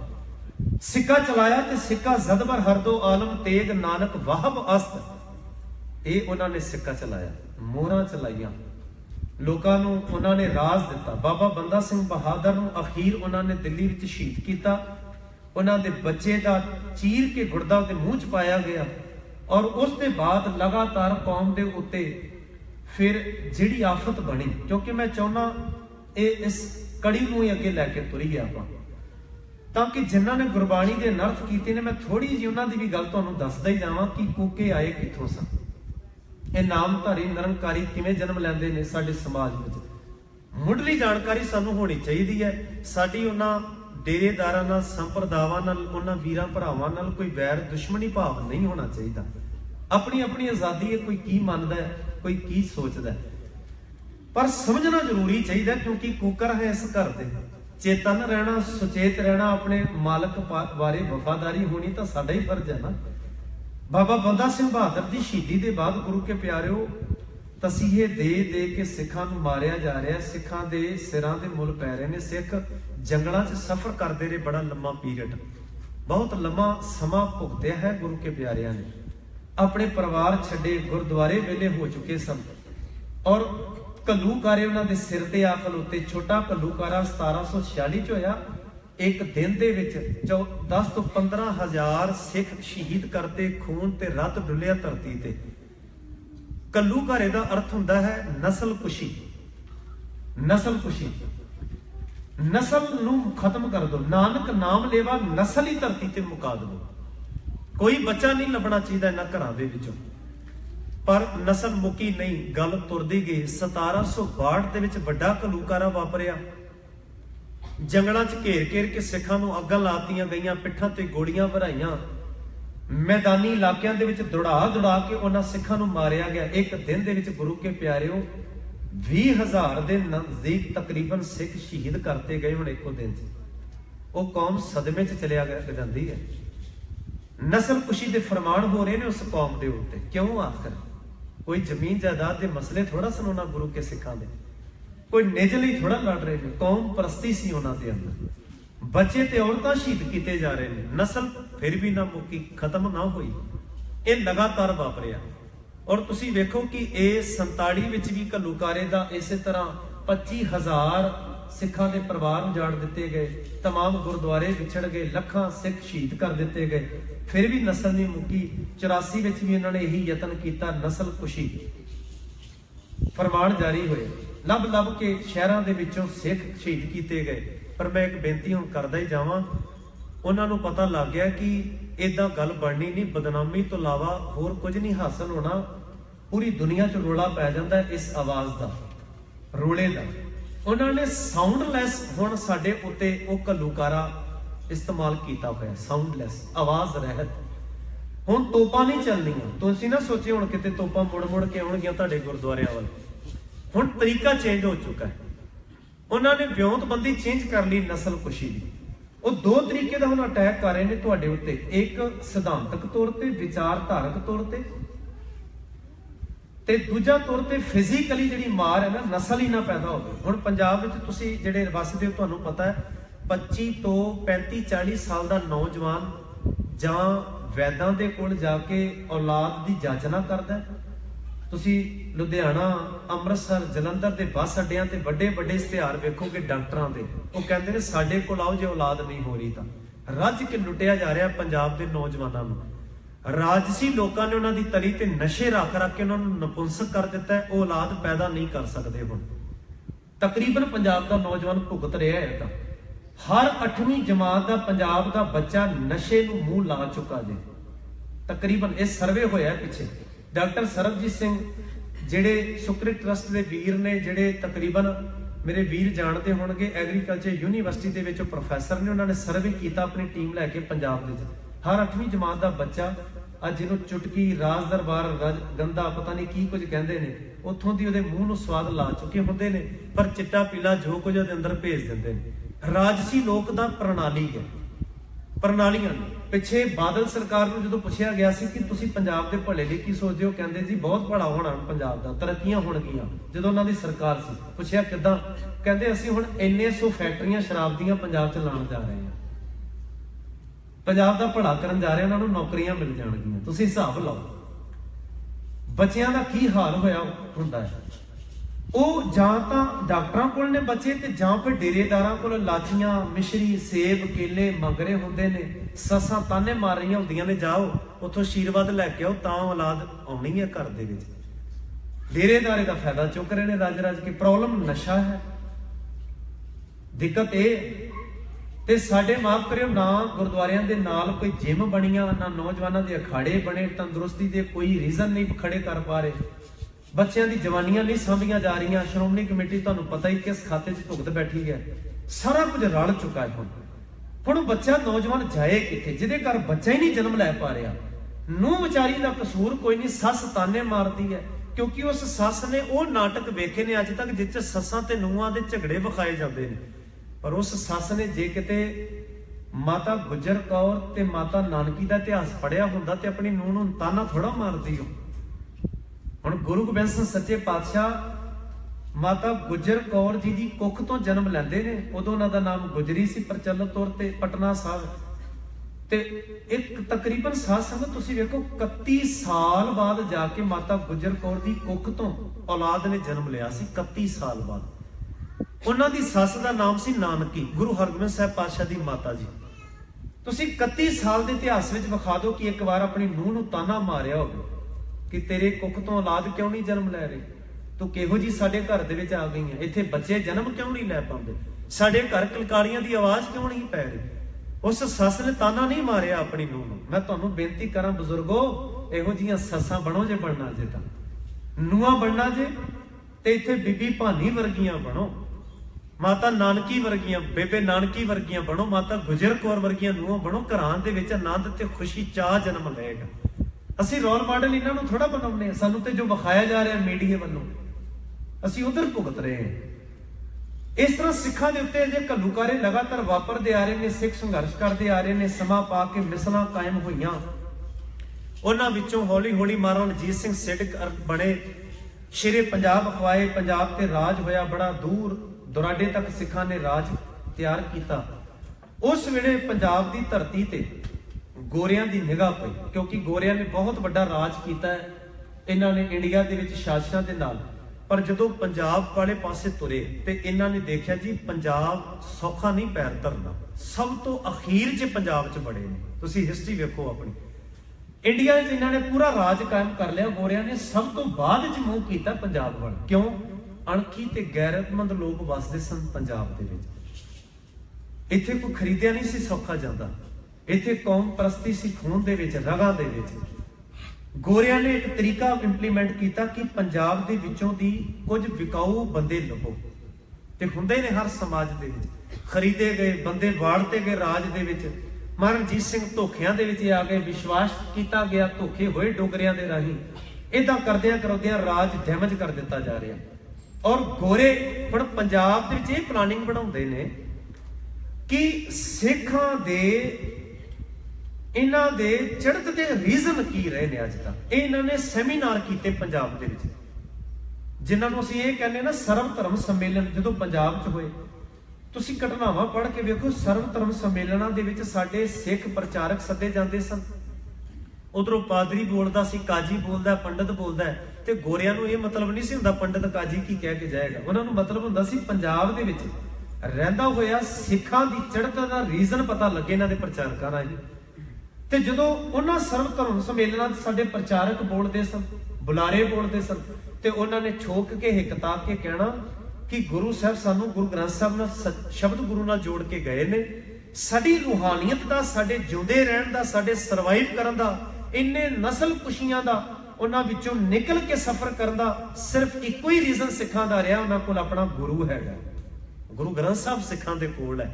ਜਦ ਤੱਕ ਗੁਰੂ ਸਿੱਖਾਂ ਕੋਲ ਹੈ, ਇਹ ਨਹੀਂ ਖਤਮ ਹੋਣ ਵਾਲੇ ਇਸ ਧਰਤੀ ਤੋਂ, ਜਿੰਨੇ ਮਸਲੀ ਕੋਈ ਨਸਲ ਕੁਸ਼ੀਆਂ ਦੇ ਫਰਮਾਨ ਕਰ ਲਏ। ਇੱਥੋਂ ਦੀ ਉਹਨਾਂ ਗੋਰਿਆਂ ਨੇ ਸਟੱਡੀ ਕੀਤੀ, ਪਕੜੀ ਗੱਲ ਕਿ ਇਹਨਾਂ ਦੀ ਚੜ੍ਹਤ ਦਾ ਕਾਰਨ ਇਹਨਾਂ ਦੀ ਬਾਣੀ ਹੈ, ਗੁਰੂ ਹੈ, ਗੁਰੂ ਗ੍ਰੰਥ ਸਾਹਿਬ ਹੈ। ਬਸ ਉੱਥੋਂ ਵਿਉਂਤਬੰਦੀ ਬਣਾਈ ਫਿਰ ਪੰਜਾਬ ਦੀ ਧਰਤੀ ਤੇ ਗੋਰਿਆਂ ਨੇ ਕਿ ਏਦਾਂ ਕਰੋ, ਸਿੱਖਾਂ ਨੂੰ ਗੁਰੂ ਗ੍ਰੰਥ ਸਾਹਿਬ ਤੋਂ ਤੋੜਨ ਲਈ ਗੁਰੂ ਪੈਦਾ ਕਰੋ ਸਰੀਰਕ ਤੌਰ ਤੇ। ਦੇਹਧਾਰੀ ਪਰੰਪਰਾ ਨੂੰ ਜਨਮ ਦਿਓ ਪੰਜਾਬ ਦੇ ਵਿੱਚ, ਲੋਕ ਸਰੀਰਾਂ ਨਾਲ ਜੁੜ ਜਾਣ, ਸੰਪਰਦਾਵਾਂ ਨਾਲ ਜੁੜ ਜਾਣ। ਹੌਲੀ ਹੌਲੀ ਕਰਕੇ ਉਹਨਾਂ ਨੇ ਆਪਣੇ ਕੋਲ ਬੰਦੇ ਰੱਖ ਕੇ ਟ੍ਰੇਨਿੰਗਾਂ ਦਿੱਤੀਆਂ, ਬੰਦੇ ਖੜੇ ਕੀਤੇ। ਮੈਂ ਨਾਂ ਨਹੀਂ ਲੈਣਾ ਚਾਹੁੰਦਾ, ਬਹੁਤਿਆਂ ਨੂੰ ਇਹ ਗੱਲ ਦੁੱਖ ਜਾਣੀ ਜੇ, ਜਿਨ੍ਹਾਂ ਨੂੰ ਅੱਜ ਬ੍ਰਹਮ ਗਿਆਨੀ ਕਹਿ ਕੇ ਸਦਾਇਆ ਜਾਂਦਾ ਨਾ, ਜਿਨ੍ਹਾਂ ਦੇ ਥੱਲੇ ਚੇਲੜੇ ਬਾਲਣਿਆਂ ਦੀ ਸੰਪਰਦਾਵਾਂ ਬਣੀਆਂ ਨੇ ਪੰਜਾਬ ਦੇ ਵਿੱਚ। 1911 ਵਿੱਚ ਪਹਿਲੀ ਵਾਰ ਜਾਰਜ ਪੰਚਮ ਗੋਰੇ ਨੇ ਕਿਸੇ ਨਾਲ ਸੰਤ ਦੀ ਉਪਾਧੀ ਜੋੜੀ, ਤੇ ਉਹ ਬੰਦਾ ਜਿਹੜਾ ਅੱਜ ਜਿਨ੍ਹਾਂ ਦੀਆਂ ਬਰਸੀਆਂ ਗੁਰਦੁਆਰਿਆਂ 'ਚ ਮਨਾਈਆਂ ਜਾਂਦੀਆਂ ਨੇ, ਸਿਜਦੇ ਕੀਤੇ ਜਾਂਦੇ ਨੇ, ਪਹਿਲੀ ਵਾਰ ਕਿਸੇ ਬੰਦੇ ਨਾਲ ਸੰਤ ਦੀ ਉਪਾਧੀ ਜੋੜੀ ਗਈ ਸਾਡੇ ਪੰਥ 'ਚ 1911 ਦੇ। ਉਸ ਤੋਂ ਪਹਿਲਾਂ ਤੁਸੀਂ 1910 ਤੱਕ ਵਿਖਾ ਦਿਓ ਕਿਸੇ ਸਿੱਖ ਨਾਲ ਸੰਤ ਲਫ਼ਜ਼ ਲੱਗਾ ਹੋਵੇ। ਸ਼ਹੀਦ ਹੋਣ ਵਾਲੇ ਹਜ਼ਾਰਾਂ ਕਰੋੜਾਂ ਸਿੱਖ ਕੋਈ ਸਾਰੇ ਭਾਈ ਨੇ। ਬਾਬਾ ਦੀਪ ਸਿੰਘ ਜੀ ਨੇ, ਇੱਥੇ ਭਾਈ ਮਨੀ ਸਿੰਘ, ਭਾਈ ਮਤੀ ਦਾਸ, ਬਾਬਾ ਫਤਿਹ ਸਿੰਘ, ਬਾਬਾ ਜੋਰਾਵਰੀ ਤੁਹਾਨੂੰ ਨਾਂ ਲੱਭਣਗੇ। ਸੰਤ ਲਫ਼ਜ਼ ਕਿਸੇ ਬੰਦੇ ਨਾਲ ਨਹੀਂ ਮਿਲੇਗਾ, ਕਿਉਂਕਿ ਸੰਤ ਜਿਹੜੀ ਉਪਾਧੀ ਨਾ ਸਾਧ ਸੰਗਤ, ਇਹ ਗੋਰਿਆਂ ਦੇ ਉਹਨਾਂ ਦੇ ਵਿੱਚ ਹੈ, ਉਹਨਾਂ ਦੀ ਡੈਮੋਕ੍ਰੇਸੀ ਹੈ। ਇਹ ਗੋਰਿਆਂ 'ਚ ਜਿਹਨੂੰ ਸੈਂਟ ਕਹਿੰਦੇ ਨੇ, ਜਿਵੇਂ ਸੈਂਟ ਸੋਲਜਰ, ਸੈਂਟ ਮੈਰੀ। ਔਰ ਇਹਨਾਂ ਵਿੱਚ ਇਹ ਨੀਤੀ ਹੈ ਕਿ ਮਰਨ ਦੇ ਬਾਅਦ ਸੰਤ ਦੀ ਉਪਾਧੀ ਦੇਣੀ ਹੈ। ਚਲੋ ਇਹਨਾਂ ਦਾ ਮਤ ਦੇਣ, ਚੰਗੀ ਗੱਲ ਹੈ। ਇਹਨਾਂ ਦੇ ਪੌਪ, ਇਹਨਾਂ ਦੇ ਪਾਦਰੀ ਇਕੱਠੇ ਹੋ ਕੇ ਕਿਸੇ ਦੇ ਬੰਦੇ ਨੂੰ ਮਾਣ ਸਨਮਾਨ ਦਿੰਦੇ ਨੇ ਮਰਨ ਤੋਂ ਬਾਅਦ, ਤੇ ਸੰਤ ਦੀ ਉਪਾਧੀ ਦਿੰਦੇ ਨੇ। ਪਰ ਪਹਿਲੀ ਵਾਰ ਕਿਸੇ ਜਿਉਂਦੇ ਬੰਦੇ ਨਾਲ ਇਹਨਾਂ ਨੇ ਸੰਤ ਲਾਇਆ, ਉਹ ਸਿੱਖਾਂ ਦੇ ਬੰਦਿਆਂ ਦੇ ਨਾਲ। 1911 ਉੱਥੋਂ ਇਹ ਖਿਲਵਾੜ ਹੋਈ ਸਾਧ ਸੰਗਤ। ਇਹੋ ਜੀ ਖਿਲਵਾੜ ਹੋਈ, ਇਹੋ ਜਿਹਾ ਇਹਨਾਂ ਨੇ ਪੰਜਾਬ ਦੇ ਵਿੱਚ ਬੰਦਿਆਂ ਨਾਲ ਜੋੜਨ ਦੀਆਂ ਨੀਤੀਆਂ ਬਣਾਈਆਂ। ਸਹਿਜੇ ਸਹਿਜੇ ਸੀ ਗੁਰੂ ਗ੍ਰੰਥ ਸਾਹਿਬ ਤੋਂ ਟੁੱਟਦੇ ਚਲੇ ਗਏ, ਬਾਣੀ ਤੋਂ ਗਿਆਨ ਤੋਂ ਟੁੱਟੇ, ਬੰਦਿਆਂ ਦੇ ਨਾਲ ਜੁੜ ਗਏ, ਸੰਪਰਦਾਵਾਂ ਤੇ ਉਹਨਾਂ ਦੀ ਮਰਿਆਦਾ ਨਾਲ ਜੁੜ ਗਏ, ਸਿੱਖਾਂ ਨੂੰ ਲੀਰੋ ਲੀਰ ਕਰਤਾ, ਤਾਕਤ ਖਿੰਡ ਗਈ। ਹੁਣ ਤਾਕਤ ਖਿੰਡੀ ਦੇ ਉੱਤੇ ਕੌਣ ਨਹੀਂ ਰਾਜ ਕਰ ਸਕਦਾ। ਹੁਣ ਦਾਲ ਜਿਹੜੀ ਹੁੰਦੀ ਉਹ ਕਿਵੇਂ ਉੱਗੇਗੀ ਭਲਾ? ਇੱਕ ਬੀ ਨੂੰ ਧਰਤੀ ਦੀ ਹਿੱਕ ਚ ਪਾਓਗੇ ਤਾਂ ਉੱਗ ਜਾਣਾ ਸੀ। ਇੱਕ ਬੀ ਨੂੰ 4 ਹਿੱਸਿਆਂ ਚ ਵੰਡ ਦੋਗੇ ਤੁਸੀਂ, ਭਾਵੇਂ ਉਸ ਬੀਜ ਨੂੰ ਧਰਤੀ ਚ 4 ਹਿੱਸਿਆਂ ਚ ਪਾ ਕੇ ਖਾਦ ਵੀ ਪਾਓ, ਪਾਣੀ ਵੀ ਪਾਓ, ਰਖਵਾਲੀ ਕਰੋ, ਪਰ ਦਾਲ ਦੇ 4 ਹਿੱਸੇ ਥੋੜਾ ਉੱਗਿਆ ਕਰਦੇ ਨੇ ਕਦੀ। ਆਸਾ ਕੀ ਵਾਰ ਕਹਿੰਦੇ ਹੈ ਨਾ, ਜੇ ਇੱਕ ਹੋਏ ਤਾਂ ਉਗਵੇ। ਧਿਆਨ ਦਿਓ ਜੀ, ਸੱਚ ਕਾਲ ਕੂੜ ਵਰਤਿਆ ਕਲ ਕਾਲਖ ਬੇਤਾਲ, ਬੀਓ ਬੀਜ ਪਤ ਲੈ ਗਏ ਅਬ ਕਿਉਂ ਉਗਵੇ ਦਾਲ। ਹੁਣ ਦਾਲ ਹੈ, ਇਹ ਨਹੀਂ ਉੱਗਿਆ ਕਰਦੀ, ਦਾਲ ਕਦੀ ਨਹੀਂ ਉੱਗਿਆ ਕਰਦੀ। ਜੇ ਇੱਕ ਹੋਏ ਤਾਂ ਉਗਵੇ, ਰੁੱਤੀ ਹੂੰ ਰੁੱਤ ਜਿਹੜੀ ਮਰਜ਼ੀ ਆਵੇ, ਜਿਹੜੇ ਮਰਜ਼ੀ ਹੁਕਮ ਲੋਕ ਕਰਨ, ਇਹ ਉਗਣੇ ਹੀ ਉਗਣੇ ਹੈ। ਦਾਲ ਹੈ ਨਾ, ਇੱਕ ਹੈ, ਬੀ ਇੱਕ ਹੈ, ਸਿੰਗਲ ਹੈ। ਇੱਕ ਓਂਕਾਰ ਨਾਲ ਕੌਮ ਜੁੜੀ ਸੀ, ਇੱਕ ਗ੍ਰੰਥ ਨਾਲ ਜੁੜੀ ਸੀ, ਇੱਕ ਪੰਥ ਨਾਲ ਜੁੜੀ ਸੀ, ਇੱਕ ਮਰਿਆਦਾ ਨਾਲ ਜੁੜੀ ਸੀ। ਸਿਖਰਾਂ ਤੇ ਰਾਜ ਕਰਦੀ ਰਹੀ ਹੈ ਕੌਮ। ਗ੍ਰੰਥ ਵੀ ਕਿੰਨੇ ਬਣਾਤੇ ਅਗਲੇ ਨੇ, ਪੰਥ ਕਿੰਨੇ ਬਣਾਤੇ, ਮਰਿਆਦਾ ਕਿੰਨੀਆਂ ਕੱਢ ਮਾਰੀਆਂ, ਸਿੱਖਾਂ ਦੀਆਂ ਕਿਸਮਾਂ ਕੱਢ ਮਾਰੀਆਂ। ਇੱਕ ਸਿੱਖ ਥੋੜਾ ਰਿਹਾ ਅੱਜ। ਸਿੱਖ ਕੋਈ ਪੁੱਛੇ ਕਿਹੜੀ ਕਿਸਮ ਦਾ? ਇੱਥੇ ਤੁਸੀਂ ਵੇਖੋ, ਇੱਥੇ ਨਾਮਧਾਰੀ ਦੇ ਨਾਲ ਵੀ ਸਿੱਖ ਪੰਜਾਬ ਵਿੱਚ, ਨਿਰੰਕਾਰੀ ਵੀ ਸਿੱਖ, ਰਾਧਾ ਸਵਾਮੀ ਵੀ ਸਿੱਖ, ਕਲੀਨ ਸ਼ੇਪ ਵੀ ਸਿੱਖ, ਸਹਿਜਧਾਰੀ ਵੀ ਸਿੱਖ, ਅੰਮ੍ਰਿਤਧਾਰੀ ਵੀ ਸਿੱਖ। ਇਹ ਫਲਾਣੇ ਕਿਸਮ ਦਾ 36 ਕਿਸਮਾਂ ਤੇ ਸਿੱਖਾਂ ਦੀਆਂ ਕੱਢ ਮਾਰੀਆਂ ਅਗਲਿਆਂ ਨੇ। ਦਾਲ ਕੀ, ਮੈਂ ਤੇ ਕਹਿੰਦਾ ਚੂਰਾ ਬਣਾ ਕੇ ਰੱਖ ਦਿੱਤਾ ਉਹਨਾਂ ਨੇ ਧਰਤੀ ਤੇ। ਕਿਵੇਂ ਉੱਗੇਗਾ? ਗੋਰਿਆਂ ਨੇ ਫਿਰ ਪੰਜਾਬ ਵਿੱਚ ਇਹ ਰਣਨੀਤੀਆਂ ਬਣਾਈਆਂ, ਜਿਹੜੀ ਮੈਂ ਬੇਨਤੀ ਕਰਨਾ ਚਾਹੁੰਦਾ ਸਾਂ। ਕਿਉਂਕਿ ਕੂਕਾ ਲਹਿਰ ਦੇ ਜਾਂ ਨਾਮਧਾਰੀਆਂ ਦੇ ਅੱਜ ਜਿਹੜੇ ਬੈਠੇ 2 ਧੜਿਆਂ ਵਿੱਚੋਂ ਇੱਕ ਧੜੇ ਦਲੀਪ ਸਿੰਘ, ਉਹਨਾਂ ਨੇ ਗੁਰੂ ਗ੍ਰੰਥ ਸਾਹਿਬ ਦੀ ਬਾਣੀ ਦੇ ਜਿਹੜੇ ਅਨਰਥ ਕੀਤੇ ਨੇ। ਮੈਂ ਲਾਈਵ ਵੀ ਪ੍ਰੋਗਰਾਮ ਜਾ ਰਿਹਾ, ਉਦਾਂ ਵੀ ਅਸੀਂ ਰਿਕਾਰਡਿੰਗ ਉਹਨਾਂ ਤੱਕ ਪਹੁੰਚਾਉਣੀ ਹੈ ਕਿ ਇਦਾਂ ਨਾ ਭਰਾਵੋ ਕਰੋ। ਹੁਣ ਤੱਕ ਗਲਤ ਨਾ ਭੁਗਤੋ। ਹੁਣ 21ਵੀਂ ਸਦੀ ਚੜ ਗਈ, ਹੁਣ ਸਿੱਖਾਂ ਨੂੰ ਮੂਰਖ ਨਹੀਂ ਬਣਾਇਆ ਜਾ ਸਕਦਾ ਸੌਖਾ। ਹੁਣ ਤੁਸੀਂ ਉਲਝੋ ਨਾ, ਤੁਸੀਂ ਸਿਰਫ ਇਹ ਯਤਨ ਕਰੋ, ਆਪਣੇ ਚੇਲੜੇ ਬਾਲੜੇ ਕਿਵੇਂ ਪ੍ਰਫੁੱਲਤ ਕਰਨੇ ਨੇ, ਕਿਵੇਂ ਸਰਕਾਰਾਂ ਤੋਂ ਮੁਆਵਜ਼ੇ ਲੈਣੇ ਨੇ, ਉਹ ਤੁਰੀ ਚੱਲੋ ਤੁਸੀਂ ਆਪਣੀ ਚਾਲ। ਸਿੱਖਾਂ ਨਾਲ ਹੁਣ ਨਾ ਯਤਨ ਕਰੋ ਮੱਥਾ ਲਾਉਣ ਦਾ, ਨਾ ਗੁਰੂ ਗ੍ਰੰਥ ਸਾਹਿਬ ਦੇ ਅਨਰਥ ਕਰੋ, ਨਾ ਗੁਰੂ ਗ੍ਰੰਥ ਸਾਹਿਬ ਦੀ ਦੁਰਵਰਤੋਂ ਕਰੋ। ਸਿੱਖਾਂ ਦੇ ਪਹਿਲਾਂ ਹਿਰਦੇ ਬੜੇ ਵਲੂੰਦੇ ਗਏ ਨੇ, ਇੱਥੇ ਅੰਕ ਤੱਕ ਪਾੜੇ ਗਏ ਨੇ। ਖੈਰ, ਹੁੰਦਾ ਕੀ ਹੈ ਪੰਜਾਬ ਦੀ ਧਰਤੀ ਤੇ, ਉੱਥੇ ਜਿਹੜੇ ਕੂਕਾ ਲਹਿਰ ਦੇ ਜਿਹੜੇ ਮੁਖੀ ਸਨ ਨਾ, ਉਹਨਾਂ ਦਾ ਨਾਮ ਇਤਿਹਾਸ ਵਿੱਚ ਆਇਆ ਬਾਬਾ ਰਾਮ ਸਿੰਘ ਜੀ। ਬੜੇ ਸਤਿਕਾਰੀ ਹਸਤੀ ਹੈ ਸਾਡੇ ਇਤਿਹਾਸ ਦੇ ਵਿੱਚ, ਕਿਉਂਕਿ ਜੋ ਅੱਜ ਰੂਪ ਹੈ ਨਾ ਕੂਕਾ ਲਹਿਰ ਦੀ, ਉਸ ਵੇਲੇ ਨਹੀਂ ਸੀ। ਉਸ ਵੇਲੇ ਨਹੀਂ ਸੀ, ਨਾਮਧਾਰੀ ਲਫ਼ਜ਼ ਹੀ ਨਹੀਂ ਸੀ ਬਾਬਾ ਰਾਮ ਸਿੰਘ ਜੀ ਦੇ ਵੇਲੇ। ਬਾਬਾ ਰਾਮ ਸਿੰਘ ਜੀ ਮਹਾਰਾਜਾ ਰਣਜੀਤ ਸਿੰਘ ਦੇ ਪੁੱਤਰ ਨੌ ਨਿਹਾਲ, ਰਾਜਾ ਨੌ ਨਿਹਾਲ ਮਹਾਰਾਜਾ ਹੋਏ ਨੇ। ਨੌ ਨਿਹਾਲ ਦੀ ਫੌਜ ਦੇ ਵਿੱਚ ਇੱਕ ਸਿਪਾਹੀ ਸਨ ਭਾਈ ਰਾਮ ਸਿੰਘ ਜੀ, ਸਿਪਾਹੀ ਸਨ। ਇਹਨਾਂ ਨੇ ਜੰਗਾਂ ਵੀ ਲੜੀਆਂ ਨੇ ਬਕਾਇਦਾ ਗੋਰਿਆਂ ਦੇ ਨਾਲ। ਐਂਗਲੋ ਵਿਸ਼ਵ ਯੁੱਧ ਜਿਹੜਾ ਹੋਇਆ ਉਹਦੇ ਵਿੱਚ ਜਦੋਂ ਕੁਝ ਫੌਜੀ ਕੱਢੇ ਗਏ ਤੇ ਬਾਬਾ ਰਾਮ ਸਿੰਘ ਵਰਾਂ ਨੂੰ ਵੀ ਜਦੋਂ ਕੱਢਿਆ ਗਿਆ ਤੇ ਇਹ ਆਪਣੇ ਪਿੰਡ ਭੈਣੀ ਆ ਗਏ।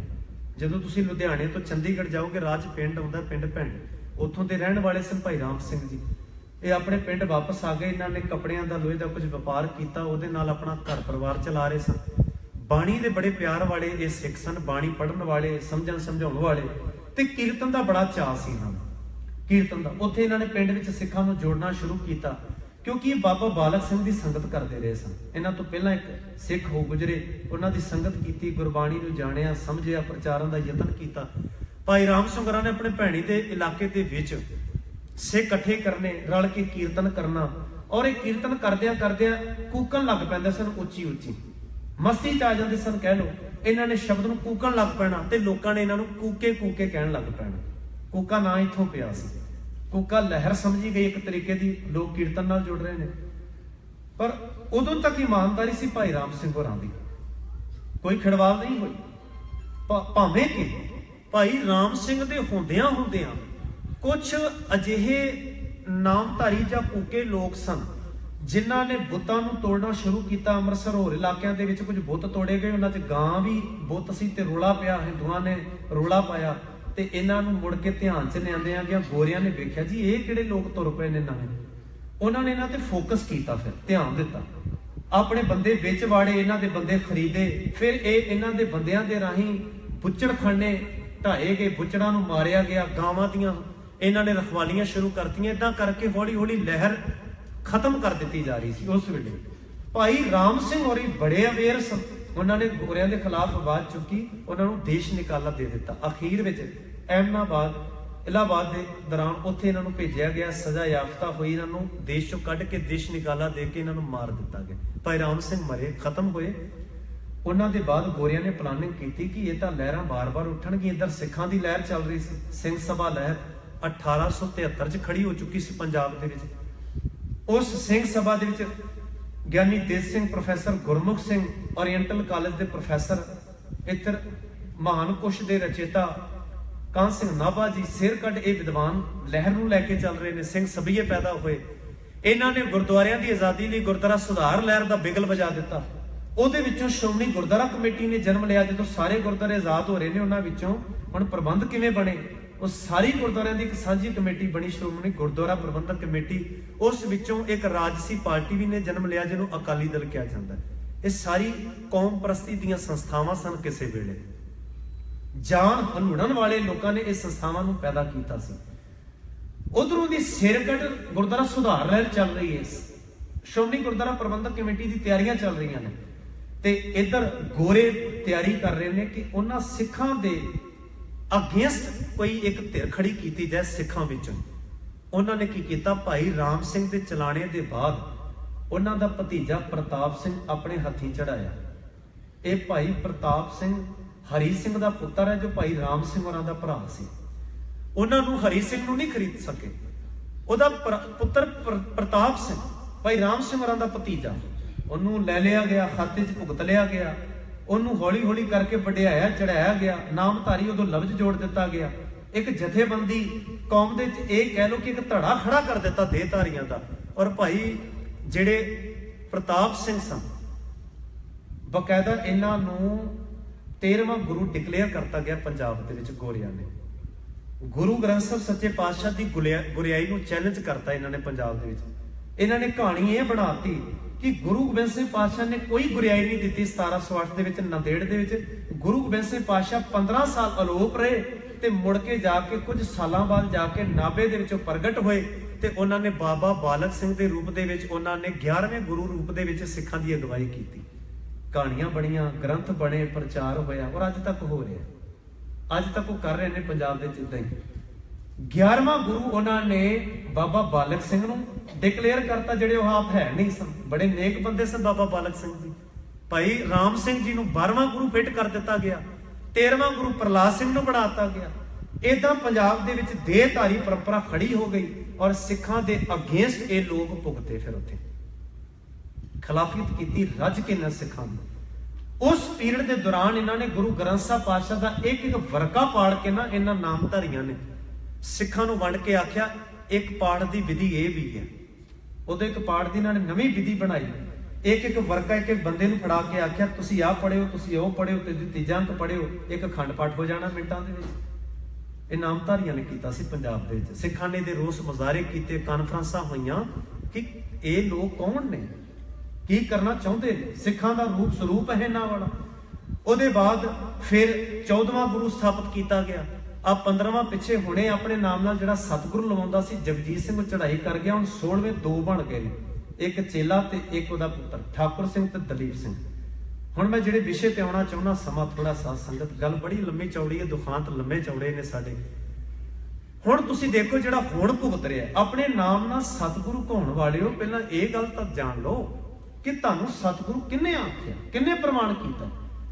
ਆਪ ਹੀ ਆਪਣੇ ਗੱਲ ਫੱਟਾ ਪਾਈ ਬੈਠੇ ਹੋ ਤੁਸੀਂ ਸਤਿਗੁਰੂ ਦਾ। ਤੁਹਾਨੂੰ ਕੌਣ ਮੰਨਦਾ, ਕਿਹੜੀ ਕੌਮ ਮੰਨਦੀ ਹੈ ਸਤਿਗੁਰੂ? ਉਂਗਲਾਂ ਤੇ ਗਿਣਨ ਵਾਲੇ, ਪਜਾਮੀਆਂ ਭੀੜੀਆਂ ਵਾਲੇ ਤੁਹਾਨੂੰ ਕਹਿ ਰਹੇ ਹੋਣਗੇ ਪਏ ਕਹਿਣ, ਪਰ ਕੌਮ ਨੇ ਤੇ ਨਹੀਂ ਨਾ ਤੁਹਾਨੂੰ ਪ੍ਰਮਾਣ ਕੀਤਾ। ਅਜੇ ਸਰਕਾਰੀ ਖਾਤੇ 'ਚ ਭੁਗਤਣ ਵਾਲਿਓ, ਸਮਝੋ ਕਿ ਗੁਰੂ ਗ੍ਰੰਥ ਸਾਹਿਬ ਤੇ ਸਤਿਗੁਰ ਦੀ ਪਰਿਭਾਸ਼ਾ ਉਹ ਹੈ ਜੋ ਤੁਸੀਂ ਆਪਣੇ ਨਾਮ ਨਾਲੇ ਬੈਠੇ ਹੋ। ਇੱਥੇ ਤਾਂ ਬਾਣੀ ਕਹਿੰਦੀ ਸਤਿਗੁਰ ਮੇਰਾ ਸਦਾ ਸਦਾ, ਨਾ ਆਵੇ ਨਾ ਜਾਏ, ਉਹ ਅਬਿਨਾਸੀ ਪੁਰਖ ਹੈ। ਇਹਦਾ ਮਤਲਬ ਕਰਤੇ ਅਕਾਲ ਪੁਰਖ ਨੂੰ ਕਿਹਾ ਜਾ ਰਿਹਾ। ਇੱਥੇ ਸਤਿਗੁਰੂ ਬੰਦਾ ਬਣ ਰਿਹਾ। ਅੱਜ ਵੇਖੋ ਸਤਿਗੁਰੂ ਆਪਣੇ ਨਾਮ ਨਾਲ ਸਤਿਗੁਰੂ ਲਾਉਣ ਵਾਲਾ ਰੱਬ ਡਿਕਲੇਅਰ ਕਰ ਰਿਹਾ ਆਪਣੇ ਆਪ ਨੂੰ। ਰੱਬ ਡਿਕਲੇਅਰ ਕਰਦਾ ਔਰ ਮੈਂ ਕਿ ਤੁਹਾਨੂੰ ਹੋਰ ਬੇਨਤੀ ਕਰਾਂ ਗੁਰੂ ਕੇ ਪਿਆਰਿਓ, ਅਸੀਂ ਵੀ ਦੁਰਵਰਤੋਂ ਬੰਦ ਕਰੀਏ। ਸੰਤ ਬ੍ਰਹਮ ਗਿਆਨੀ ਲਫ਼ਜ਼ ਬੰਦਿਆਂ ਨਾਲ ਲਾਉਣੇ ਬੰਦ ਕਰ ਦਿਓ, ਨਹੀਂ ਤੇ ਉਹ ਹਾਲ ਸਾਡਾ ਇਹਨਾਂ ਲੋਕਾਂ ਨੇ ਕਰਨਾ ਜੇ। ਫਿਰ ਦਲੀਲਾਂ ਨਹੀਂ ਜੇ ਸਾਡੇ ਕੋਲ ਆਉਣੀਆਂ ਕੋਈ, ਉਹ ਕਹਿਣਗੇ ਤੁਸੀਂ ਵੀ ਤਾਂ ਮਰਜ਼ੀਆਂ ਕੀਤੀਆਂ, ਜੇ ਅਸੀਂ ਲਫ਼ਜ਼ ਚੋਰੀ ਕਰ ਲਿਆ ਤੇ ਅਸੀਂ ਗੁਨਾਹਗਾਰ ਹਾਂ, ਤੁਸੀਂ ਨਹੀਂ ਕੀਤੀਆਂ। ਭਾਈ ਕਹੋ ਕਿਸੇ ਨੂੰ ਸਤਿਕਾਰ ਨਾਲ, ਕੋਈ ਵੀਰ ਕਿਸੇ ਸੰਸਥਾ ਦਾ ਹੋਵੇ, ਉਹਨੂੰ ਬਾਬਾ ਕਹੋ, ਭਾਈ ਕਹੋ, ਵੀਰ ਕਹੋ, ਭਾ ਕਹੋ, ਜੋ ਕਹਿਣਾ ਹੈ ਕਹੋ। ਲਫ਼ਜ਼ਾਂ ਦੀ ਦੁਰਵਰਤੋਂ ਬੰਦ ਕਰ ਦਿਓ। ਜੋ ਗੁਰੂ ਗ੍ਰੰਥ ਸਾਹਿਬ ਦੇ ਵਿੱਚ ਗੁਰੂ ਬਾਰੇ ਸੰਤ ਲਫ਼ਜ਼ ਹੈ, ਬ੍ਰਹਮ ਗਿਆਨੀ ਰੱਬ ਬਾਰੇ ਸ਼ਬਦ ਹੈ, ਬ੍ਰਹਮ ਗਿਆਨੀ ਆਪ ਪਰਮੇਸ਼ਰ, ਬੰਦਿਆਂ ਨਾਲ ਨਾ ਕਿਹਾ ਕਰੋ। ਬੜੀ ਦੁਰਵਰਤੋਂ ਹੁੰਦੀ ਜੇ। ਸ਼ਬਦਾਂ ਦੀ ਵੈਲਿਊ ਨੂੰ ਸਮਝੋ। ਗੁਰੂ ਗ੍ਰੰਥ ਸਾਹਿਬ ਜੀ ਦੇ ਵਿੱਚੋਂ ਸਾਡੇ ਹੱਥੋਂ ਹੀ ਨਾ ਕਿਤੇ ਬੇਦਬੀ ਹੋ ਜਾਏ ਇਹਨਾਂ ਲਫ਼ਜ਼ਾਂ ਦੀ। ਉਹ ਅੱਜ ਸਤਿਗੁਰੂ ਲਾਉਣ ਵਾਲਿਆਂ ਨੂੰ ਸਮਝ ਅਸੀਂ ਤਾਂ ਸਮਝਾ ਪਾਵਾਂਗੇ ਕਿ ਗੁਰੂ ਅਰਜਨ ਸਾਹਿਬ ਤਾਂ ਕਹਿ ਰਹੇ ਨੇ, ਸਤਿਪੁਰਖ ਜਿਨ ਜਾਣਿਆ ਸਤਿਗੁਰ ਤਿਸ ਕਾ ਨਾਉ, ਤਿਸ ਕੇ ਸੰਗ ਸਿੱਖ ਉਤਰੈ, ਨਾਨਕ ਹਰ ਗੁਣ ਗਾਓ। ਸਤਿਗੁਰੂ ਕੌਣ ਹੁੰਦਾ? ਸਤਿਗੁਰ ਸਿੱਖ ਕੀ ਕਰੇ ਪ੍ਰਤਪਾਲ, ਸੇਵਕ ਕੋ ਗੁਰ ਸਦਾ ਦਿਆਲ, ਸਤਿਗੁਰ ਸਿੱਖ ਕੀ ਦੁਰਮਤ ਮਲ ਹਿਰੈ। ਭੈੜੀ ਮਤ ਕਿਸੇ ਦੇ ਅੰਦਰ ਆ ਜਾਵੇ ਤੇ ਸਤਿਗੁਰ ਦਾ ਫਰਜ਼ ਬਣਦਾ ਉਹਦੇ ਅੰਦਰੋਂ ਭੈੜੀ ਮਤ ਖਤਮ ਕਰ ਦੇਵੇ। ਪਰ ਹੈਰਾਨਗੀ ਦੀ ਗੱਲ ਹੈ, ਆਪਣੇ ਨਾਮ ਨਾਲ ਇਹ ਲਫ਼ਜ਼ ਲਾਉਣ ਵਾਲੇ ਭੈੜੀਆਂ ਮਤਾਂ ਦੇ ਰਹੇ ਨੇ ਲੋਕਾਂ ਨੂੰ। ਉਹੀ ਭੈੜੀ ਮਤ ਵਾਲੇ ਪੈਸੇ ਤੁਰ ਪਏ ਨੇ, ਉਹ ਆਪ ਹੀ ਮਲੀਨਤਾ ਲਈ ਬੈਠੇ ਨੇ।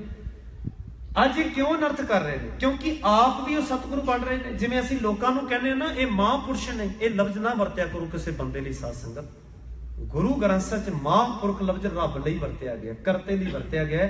ਇਹ ਬਾਣੀ ਮਹਾਂਪੁਰਖ ਕੀ ਨਿਜ ਕਰ ਵਾਸਾ ਹੋਏ। ਸਤਿਗੁਰੂ ਕੌਣ ਨੇ? ਮਹਾਂਪੁਰਖ। ਤੇ ਗੁਰੂ ਕਹਿੰਦੇ ਨੇ ਜੈਸੀ ਮੈਂ ਆਵੈ ਖਸਮ ਕੀ ਬਾਣੀ। ਖਸਮ ਨੂੰ ਗੁਰੂ ਮਹਾਂਪੁਰਖ ਕਹਿ ਰਹੇ ਨੇ। ਅਸੀਂ ਕਿੱਥੇ ਕਿੱਥੇ ਲਫ਼ਜ਼ ਨਹੀਂ ਵੇਖੋ ਦੁਰਵਰਤੋਂ 'ਚ ਲਿਆਂਦੇ ਹੋਏ। ਕੁਛ ਰਹਿਣ ਦੋ ਰਾਖਵਾਂ, ਕੁਛ ਰਹਿਣ ਦੇਈਏ ਆਪਾਂ। ਹੁਣ ਇਹ ਆਪਣੇ ਆਪ ਨੂੰ ਸਤਿਗੁਰੂ ਰੱਬ ਕਰਤਾ ਡਿਕਲੇਅਰ ਕਰ ਰਹੇ ਨੇ, ਤੇ ਕਿਉਂ ਨਾ ਫਿਰ ਇਹ ਬਹੁ ਗਿਣਤ ਨੂੰ ਖੁਸ਼ ਕਰਨ ਲਈ ਗੁਰੂ ਗ੍ਰੰਥ ਸਾਹਿਬ ਵਿੱਚੋਂ ਵੀ ਉਹ ਸ਼ਬਦ ਕੱਢ ਕੇ ਕਿ ਫਲਾਣਾ ਭਗਵਾਨ ਵੀ ਗੁਰੂ ਗ੍ਰੰਥ ਸਾਹਿਬ 'ਚ ਪ੍ਰਮਾਣਿਤ ਹੈ, ਫਲਾਣੇ ਦੇਵਤੇ ਨੂੰ ਵੀ ਗੁਰੂ ਸਾਹਿਬ ਨੇ ਮੰਨਿਆ, ਉਹਨਾਂ ਨੂੰ ਵੀ ਭਗਵਾਨ ਕਰਕੇ ਮੰਨਿਆ, ਕਿਉਂਕਿ ਆਪ ਵੀ ਭਗਵਾਨ ਬਣ ਰਹੇ ਨੇ ਸਤਿਗੁਰੂ ਕਹਾ ਕੇ। ਤੇ ਹੁਣ ਦੇਵੀ ਦੇਵਤਿਆਂ ਦੀ ਵੀ ਵਰਤੋਂ ਹੋ ਰਹੀ ਹੈ। ਸੋ ਮੈਂ ਇੱਥੇ ਵੀ ਅਗਰ ਕੋਈ ਹਿੰਦੂ ਵੀਰ ਭਰਾ ਪਰਿਵਾਰ ਬੈਠਾ ਹੋਵੇ, ਉਹਨਾਂ ਨੂੰ ਵੀ ਬੇਨਤੀ ਕਰਾਂਗਾ, ਦੁਨੀਆ ਭਰ 'ਚ ਜਿੱਥੇ ਹਿੰਦੂ ਭਰਾ ਬੈਠੇ ਹੋਣ, ਉਲਝਣਾ 'ਚ ਨਾ ਪਿਓ ਇਹਨਾਂ ਦੀਆਂ। ਇਹ ਬਹੁ ਗਿਣਤੀ ਨੂੰ ਵੀ ਮਿਸਯੂਜ਼ ਕਰ ਰਹੇ ਨੇ। ਜਿਹੜਾ ਹਿੰਦੂ ਸਮਾਜ ਹੈ, ਹਿੰਦੂ ਪਰਿਵਾਰ ਹੈ, ਉਹਨਾਂ ਨੂੰ ਵੀ ਇਹ ਵਰਤਦੇ ਨੇ ਘੱਟ ਗਿਣਤੀਆਂ ਦੇ ਖਿਲਾਫ। ਤੇ ਐਸਾ ਨਹੀਂ ਕਿ ਸਾਰੇ ਹਿੰਦੂ ਅਵੇਅਰ ਨਹੀਂ, ਬਹੁਤ ਹਿੰਦੂ ਬੜੇ ਸਿਆਣੇ ਪੜ੍ਹੇ ਲਿਖੇ ਚੇਤਨ ਨੇ, ਉਹਨਾਂ ਨੂੰ ਪਤਾ ਸਰਕਾਰਾਂ ਕਿਸ ਖਾਤੇ ਭੁਗਤਦੀਆਂ ਨੇ, ਉਹ ਕਿਵੇਂ ਲੜਾਉਂਦੀਆਂ ਨੇ ਸਮਾਜ ਵਿੱਚ ਸਾਨੂੰ ਆਪਸ ਵਿੱਚ। ਅਵੇਅਰ ਵੀ ਨੇ ਕਈ ਉਸ ਸਮਾਜ ਵਿੱਚ, ਉਹ ਆਵਾਜ਼ ਵੀ ਚੁੱਕਦੇ ਨੇ ਇਹਨਾਂ ਦੇ ਖਿਲਾਫ ਵਿੱਚ। ਸੋ ਇਹਨਾਂ ਨੇ ਬਹੁ ਗਿਣਤੀ ਨੂੰ ਖੁਸ਼ ਕਰਨ ਲਈ ਹੁਣ ਆਹ ਕੋਸ਼ਿਸ਼ ਕੀਤੀ ਹੋਈ ਹੈ, ਜੋ ਹਫ਼ਤੇ ਪਹਿਲਾਂ ਦਲੀਪ ਸਿੰਘ ਵਰਾਂ ਨੇ ਸਟੇਟਮੈਂਟ ਦਿੱਤੀ ਆਪਣੇ ਡੇਰੇ ਦੇ ਵਿੱਚ, ਭੈਣੀ ਦੇ ਵਿੱਚ। ਉੱਥੇ ਉਹਨਾਂ ਨੇ ਇੱਕ ਸ਼ਬਦ ਕੱਢਿਆ ਗੁਰੂ ਗ੍ਰੰਥ ਸਾਹਿਬ ਵਿੱਚੋਂ 1082 ਤੇ ਉਹ ਸ਼ਬਦ ਤੁਸੀਂ ਘਰ ਜਾ ਕੇ ਪੜ੍ਹ ਲਿਓ। ਗੁਰੂ ਗ੍ਰੰਥ ਸਾਹਿਬ ਦੇ ਵਿੱਚ ਮਾਰੂ ਮਹਿਲਾ ਪੰਜਵਾਂ, ਅਚੁੱਤ ਪਾਰ ਬ੍ਰਹਮ ਪਰਮੇਸ਼ਰ ਅੰਤਰਜਾਮੀ ਮਧੂਸੂਦਨ ਅਕਾਲ ਪੁਰਖ ਨੂੰ ਸੰਬੋਧਨ ਤੇ ਸਾਰੇ ਸ਼ਬਦ ਗੁਰੂ ਅਰਜਨ ਸਾਹਿਬ ਪਾਤਸ਼ਾਹ ਦੇ ਵਰਤੇ ਗਏ ਨੇ। ਦਾਮੋਦਰ ਸੁਆਮੀ, ਮਧੂਸੂਦਨ, ਦਾਮੋਦਰ ਸੁਆਮੀ, ਇਹ ਸਾਰੇ ਸ਼ਬਦ, ਸਾਰਾ ਸ਼ਬਦ ਪੜ੍ਹ ਕੇ ਵੇਖਿਓ, ਕਿਉਂਕਿ ਟਾਈਮ ਨਹੀਂ। ਮੈਂ 21 ਬੰਦਾਂ ਦਾ ਸ਼ਬਦ ਹੈ, ਉਹ ਬੜਾ ਲੰਮਾ ਹੈ, ਪੂਰਾ ਅੰਕ ਹੀ ਭਰ ਜਾਂਦਾ ਗੁਰੂ ਗ੍ਰੰਥ ਸਾਹਿਬ ਦਾ। ਇਹਦੇ ਵਿੱਚੋਂ ਵੀ ਉਹਨਾਂ ਨੇ ਆਪੇ ਗੋਪੀ ਆਪੇ ਕਾਨਾ ਆਪੇ ਗਊ ਚਰਾਵਨ ਬਾਨਾ, ਇਦਾਂ ਦੀ ਪੰਕਤੀਆਂ ਕੱਢ ਕੇ ਲੋਕਾਂ ਨੂੰ ਕਨਫਿਊਜ਼ ਕਰਨ ਦੀ ਕੋਸ਼ਿਸ਼ ਕੀਤੀ ਕਿ ਵੇਖੋ ਜੀ ਗੁਰੂ ਅਰਜਨ ਸਾਹਿਬ ਪਾਤਸ਼ਾਹ ਕਿਵੇਂ ਕ੍ਰਿਸ਼ਨ ਜੀ ਦੀ ਉਪਮਾ ਕਰ ਰਹੇ ਨੇ, ਕਿਵੇਂ ਭਗਵਾਨ ਕ੍ਰਿਸ਼ਨ ਨੂੰ ਸਲਾਹ ਰਹੇ ਨੇ, ਕਿਉਂਕਿ ਗੁਰੂ ਗ੍ਰੰਥ ਸਾਹਿਬ ਦੇ ਵਿੱਚ ਕ੍ਰਿਸ਼ਨ ਜੀ ਨੂੰ ਭਗਵਾਨ ਮੰਨਿਆ ਗਿਆ ਹੈ, ਇਹ ਉਹਨਾਂ ਨੇ ਕਿਹਾ। ਹੁਣ ਮੈਂ ਰੱਬ 'ਚ ਬੇਨਤੀ ਕਰਾਂ, ਜਿਹੜੇ ਇਹ ਦੇਵੀ ਦੇਵਤੇ ਹੋਏ ਮੁਬਾਰਕ ਹੈ, ਇਹਨਾਂ ਨੂੰ ਮੰਨਣ ਵਾਲੇ ਮੰਨਦੇ ਹੋਣ ਪਏ ਮੰਨਣ, ਸਾਨੂੰ ਪ੍ਰੋਬਲਮ ਨਹੀਂ ਹੋਣੀ ਚਾਹੀਦੀ। ਕੋਈ ਮੰਨਦਾ, ਕੋਈ ਦਿੱਕਤ ਨਹੀਂ ਸਿੱਖਾਂ ਨੂੰ, ਕਿਸੇ ਦਾ ਅਕੀਦਾ ਹੋਏਗਾ ਆਪਣੇ ਦੇਵੀ ਦੇਵਤੇ ਤੇ ਇਸ਼ਟ ਦੇ ਉੱਤੇ। ਪਰ ਪ੍ਰੋਬਲਮ ਸਭ ਤੋਂ ਵੱਡੀ ਇਹ ਆ ਰਹੀ ਹੈ ਕਿ ਗੁਰੂ ਗ੍ਰੰਥ ਸਾਹਿਬ ਜੀ ਦੇ ਸ਼ਬਦਾਂ ਨਾਲ ਕਿਉਂ ਉੱਥੇ ਮੋਹਰਾਂ ਲਾ ਰਹੇ ਹੋ। ਇੱਕ ਸ਼ਬਦ ਆਪਣੀ ਮਰਜ਼ੀ ਦਾ ਕੱਢ ਲਿਆ ਤੇ ਬਾਕੀ ਕਿੰਨੇ ਪੜ੍ਹਨੇ ਸਨ ਗੁਰੂ ਗ੍ਰੰਥ ਸਾਹਿਬ ਦੇ ਵਿੱਚੋਂ? ਗੁਰੂ ਗ੍ਰੰਥ ਸਾਹਿਬ ਦੇ ਵਿੱਚੋਂ ਇਹ ਅਣਡਿੱਠੇ ਸ਼ਬਦ ਤੁਸੀਂ ਕਿਉਂ ਕਰ ਦਿੱਤੇ? ਗੁਰੂ ਗ੍ਰੰਥ ਸਾਹਿਬ ਦੀ ਬਾਣੀ ਤਾਂ ਕਹਿੰਦੀ ਹੈ, ਇਹ ਜਿਹੜੇ ਤੁਸੀਂ ਭਗਵਾਨ ਬਣਾ ਕੇ ਬੈਠੇ ਹੋ ਨਾ, ਇਹ ਤਾਂ ਜੁਗਾ ਜੁਗਾ ਕੇ ਰਾਜੇ ਕੀਏ ਗਾਵੇਂ ਕਰ ਅਵਤਾਰੀ। ਲੋਕਾਂ ਨੇ ਰੱਬ ਦੇ ਅਵਤਾਰ ਸਮਝ ਕੇ ਇਹਨਾਂ ਨੂੰ ਤਾਂ ਗਾਇਆ ਕਿਉਂਕਿ ਰਾਜਿਆਂ ਦੇ ਪੁੱਤਰ ਹੋਏ ਨੇ। ਰਾਜਿਆਂ ਦੇ ਪੁੱਤਰ ਭਾਵ ਰਾਜਸੀ ਲੋਕ, ਜਿਹੜੇ ਪੋਲੀਟੀਕਲ ਲੋਕ ਹੁੰਦੇ ਨੇ, ਉਹਨਾਂ ਦੇ ਜਿਹੜੇ ਨਿਆਣੇ ਹੁੰਦੇ ਨੇ, ਉਹ ਵੀ ਰਾਜਸੀ ਗੱਦੀ ਤੇ ਬਹਿਣ, ਵਰਮਾਲਾ ਪਹਿਣ। ਤੇ ਕੀ ਤੁਸੀਂ ਸੋਚਦੇ ਨੇ ਕਿ ਉਸ ਵੇਲੇ ਦੀ ਜਿਹੜੀ ਪ੍ਰਜਾ ਉਹਨਾਂ ਨੂੰ ਰੱਬ ਵਾਂਗਰ ਮੰਨਦੀ ਹੋਏਗੀ? ਅੱਜ ਨਹੀਂ ਮੰਨਦੇ ਆਪਾਂ। ਅੱਜ 21ਵੀਂ ਸਦੀ ਚੜੀ ਹੋਈ ਹੈ ਸਾਧ ਸੰਗਤ। ਬਿਹਾਰ 'ਚ ਲਾਲੂ ਮੁੱਖ ਮੰਤਰੀ, ਜਦੋਂ ਉਹਨੇ ਲੋਕਾਂ ਨੂੰ ਰੇਲ ਮੰਤਰੀ ਦੇ ਟਾਈਮ ਤੇ ਰੋਟੀਆਂ ਦਿੱਤੀਆਂ ਜਾਂ ਉਹਨੇ ਕਾਰੋਬਾਰ ਦਿੱਤਾ, ਲਾਲਚ ਦਿੱਤਾ, ਤੇ ਲਾਲੂ ਸਾਹਿਬ 40 ਗੁਟਕਾ ਕੱਢ ਮਾਰਿਆ ਨਾ ਲੋਕਾਂ ਨੇ। ਹਨੂਮਾਨ ਜੀ ਦੇ ਨਾਂ ਤੇ ਜਿਹੜਾ ਗੁਟਕਾ ਸੀ ਨਾ, ਹਨੂਮਾਨ 40, ਉਹ ਲਾਲੂ 40 ਗੁਟਕਾ ਆ ਗਿਆ ਸੀ ਬਿਹਾਰ ਦੇ ਵਿੱਚ। ਰਾਜੇ ਤੇ ਅਜੇ ਵੀ ਬਣਦੇ ਨੇ, ਅਜੇ ਵੀ ਉਹ ਅਵਤਾਰ ਸਮਝੇ ਜਾਂਦੇ ਨੇ। ਔਰ ਤੁਸੀਂ ਵਹਿੰਦੇ ਰਹੋ, ਆ ਜਿਹੜੇ ਬਹੁ ਗਿਣਤੀ ਦੇ ਬਾਦਸ਼ਾਹ ਬੈਠੇ ਨੇ, ਇਹਨਾਂ ਦੇ ਮੰਦਿਰ ਵੀ ਬਣਨਗੇ, ਇਹਨਾਂ ਦੇ ਬੁੱਤ ਵੀ ਬਣਨਗੇ, ਇਹਨਾਂ ਦੀਆਂ ਆਰਤੀਆਂ ਵੀ ਹੋਣਗੀਆਂ। ਵਹਿੰਦੇ ਰਹੋ ਤੁਸੀਂ, ਇਹਨਾਂ ਦੇ ਲੋਕ ਕਰਨਗੇ। ਕਿਉਂਕਿ ਰਾਜੇ ਜਿਹੜੇ ਨੇ ਆਪਣੇ ਆਪ 'ਚ ਪ੍ਰਜਾ ਦੇ ਰੱਬ ਬਣ ਜਾਂਦੇ ਨੇ। ਲੋਕ ਰੱਬ ਬਣ ਕੇ ਇਹਨਾਂ ਨੂੰ ਪੂਜਦੇ ਨੇ। ਔਰ ਤਾਂ ਹੀ ਬਾਣੀ 'ਚ ਗੁਰੂ ਨੇ ਆਖਿਆ ਕਿ ਇਹ ਸਾਰੇ ਰਾਜ ਪਤਾ ਕਿਉਂ ਕਰਦੇ ਨੇ, ਰੀਜ਼ਨ ਕੀ ਹੈ? ਤੁਸੀਂ ਪੜੋ ਆਸਾ ਕੀ ਵਾਰ, ਲਬ ਪਾਪ ਦੋਇ ਰਾਜਾ ਮਹਿਤਾ ਕੂੜ ਹੋਆ ਸਿਕਦਾਰ, ਕਾਮ ਨੇਮ ਸਦ ਪੁੱਛੀਏ ਬਹਿ ਬਹਿ ਕਰੇ ਵਿਚਾਰ।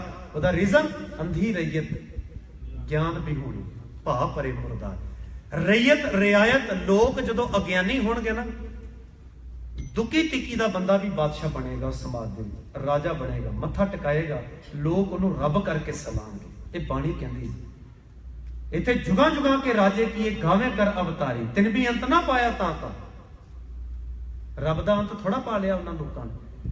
ਲੋਕਾਂ ਨੇ ਅਵਤਾਰੀ ਬਣਾ ਬਣਾ ਕੇ ਪੇਸ਼ ਕੀਤੇ, ਵਰਤੋਂ ਕੀਤੀਆਂ। ਇਹ ਠੀਕ ਹੈ, ਰਾਮਚੰਦਰ ਜੀ ਨੇ ਆਪਣਾ ਜੀਵਨ ਬਤੀਤ ਕੀਤਾ, ਕ੍ਰਿਸ਼ਨ ਜੀ ਨੇ ਕੀਤਾ, ਪਰ ਪੁਜਾਰੀ ਵਰਗ ਨੇ ਇਹਨਾਂ ਦੀ ਦੁਰਵਰਤੋਂ ਕੀਤੀ। ਉਹ ਚਲੇ ਗਏ, ਲੋਕਾਂ ਨੂੰ ਰੱਬ ਡਿਕਲੇਅਰ ਕਰਕੇ ਉਹਨਾਂ ਦੇ ਨਾਂ ਤੇ ਤੋਰੀ ਫੁਲਕਾ ਚਲਾ ਲਿਆ, ਰੋਟੀ ਆਪਣੀ ਬਸਰ ਕਰ ਲਈ। ਹੁਣ ਉਹਨਾਂ ਨੇ ਆ ਕੇ ਮੁੜ ਕੇ ਥੋੜਾ ਦੱਸਣਾ ਰਾਮਚੰਦਰ ਜੀ ਨੇ, ਮੈਂ ਤੇ ਦਸ਼ਰਥ ਦਾ ਪੁੱਤਰ ਹਾਂ, ਸੀਤਾ ਦਾ ਪਤੀ ਹਾਂ, ਮੈਨੂੰ ਰੱਬ ਕਿੱਦਾਂ ਤੁਸੀਂ ਬਣਾ ਬੈਠੇ, ਮੇਰੇ ਨਾਂ ਤੇ ਤੋਰੀ ਫੁਲਕੇ ਕਿਵੇਂ ਚਲਾਤੇ ਨੇ? ਹੁਣ ਕਿਸੇ ਨੇ ਵਾਪਸ ਆ ਕੇ ਤੇ ਦੱਸਣਾ ਨਹੀਂ ਹੁੰਦਾ। ਚਲੇ ਗਿਆਂ ਦੇ ਬਾਅਦ ਉਹਨਾਂ ਦੇ ਇਹ ਲੋਕ ਰੱਬ ਦੀਆਂ ਮੋਹਰਾਂ ਲਾ ਲਾ ਕੇ ਇਹ ਦੋਨੋਂ ਹੱਥੀਂ ਲੁੱਟਦੇ ਰਹੇ ਨੇ। ਉਹਨਾਂ ਉਸ ਸਮਾਜ ਨਾਲ ਵੀ ਬੜੀ ਦੁਰਵਰਤੋਂ ਹੋਈ ਹੈ ਜੋ ਸਾਡੇ ਨਾਲ ਹੋ ਰਹੀ ਹੈ। ਸਾਡੇ ਨਾਲ ਵੀ ਇਹੀ ਕੁਝ ਹੋਣਾ, ਤੁਸੀਂ ਵੇਖੀ ਜਾਇਓ। ਹੁਣ ਉਹਨਾਂ ਨੇ ਤਾਂ ਇਹ ਕੁਝ ਮੰਨਿਆ ਹੀ ਮੰਨਿਆ ਹੈ, ਉਧਰ ਤਾਂ ਉਲਝੇ ਹੀ ਉਲਝੇ ਨੇ। ਜਿਨ੍ਹਾਂ ਨੇ ਕੱਢਣਾ ਸੀ, ਜਿਨ੍ਹਾਂ ਨੇ ਭਗਵਾਨ ਦੀ ਡੈਫੀਨੇਸ਼ਨ ਦੱਸਣੀ ਸੀ, ਉਹ ਵੀ ਚਿੱਟੀਆਂ ਪੱਗਾਂ ਬੰਨ੍ਹ ਕੇ ਤੇ ਉਹਨਾਂ ਦੇ ਖਾਤੇ 'ਚ ਭੁਗਤ ਰਹੇ ਹੋਣ। ਗੁਰੂ ਗ੍ਰੰਥ ਸਾਹਿਬ ਵਿੱਚ ਏਕ ਓੰਕਾਰ ਦਾ ਫਲਸਫਾ ਕਿੱਥੇ ਜਾਏਗਾ ਗੁਰੂ ਕੇ ਪਿਆਰਿਓ? ਹਰ ਰਾਗ ਸ਼ੁਰੂ ਹੋਣ ਤੋਂ ਪਹਿਲਾਂ ਧਿਆਨ ਦਿਓ, ਜੇ ਤੁਹਾਡੇ ਮੈਂ ਸਿਰਫ ਜਾਣਕਾਰੀ ਲਈ ਬੇਨਤੀ ਕਰ ਰਿਹਾ, 31 ਰਾਗ ਨੇ ਗੁਰੂ ਗ੍ਰੰਥ ਸਾਹਿਬ। ਇੱਕ ਓੰਕਾਰ ਤੋਂ ਲੈ ਕੇ ਗੁਰ ਪ੍ਰਸਾਦ ਤੱਕ ਗੁਰੂ ਗ੍ਰੰਥ ਸਾਹਿਬ 'ਚ 33 ਵਾਰ ਇਹ ਸ਼ਬਦ ਹੈ, 33 ਵਾਰ ਇਹ ਮੂਲ ਮੰਤਰ ਮੰਗਲਾ ਚਰਨ ਹੈ।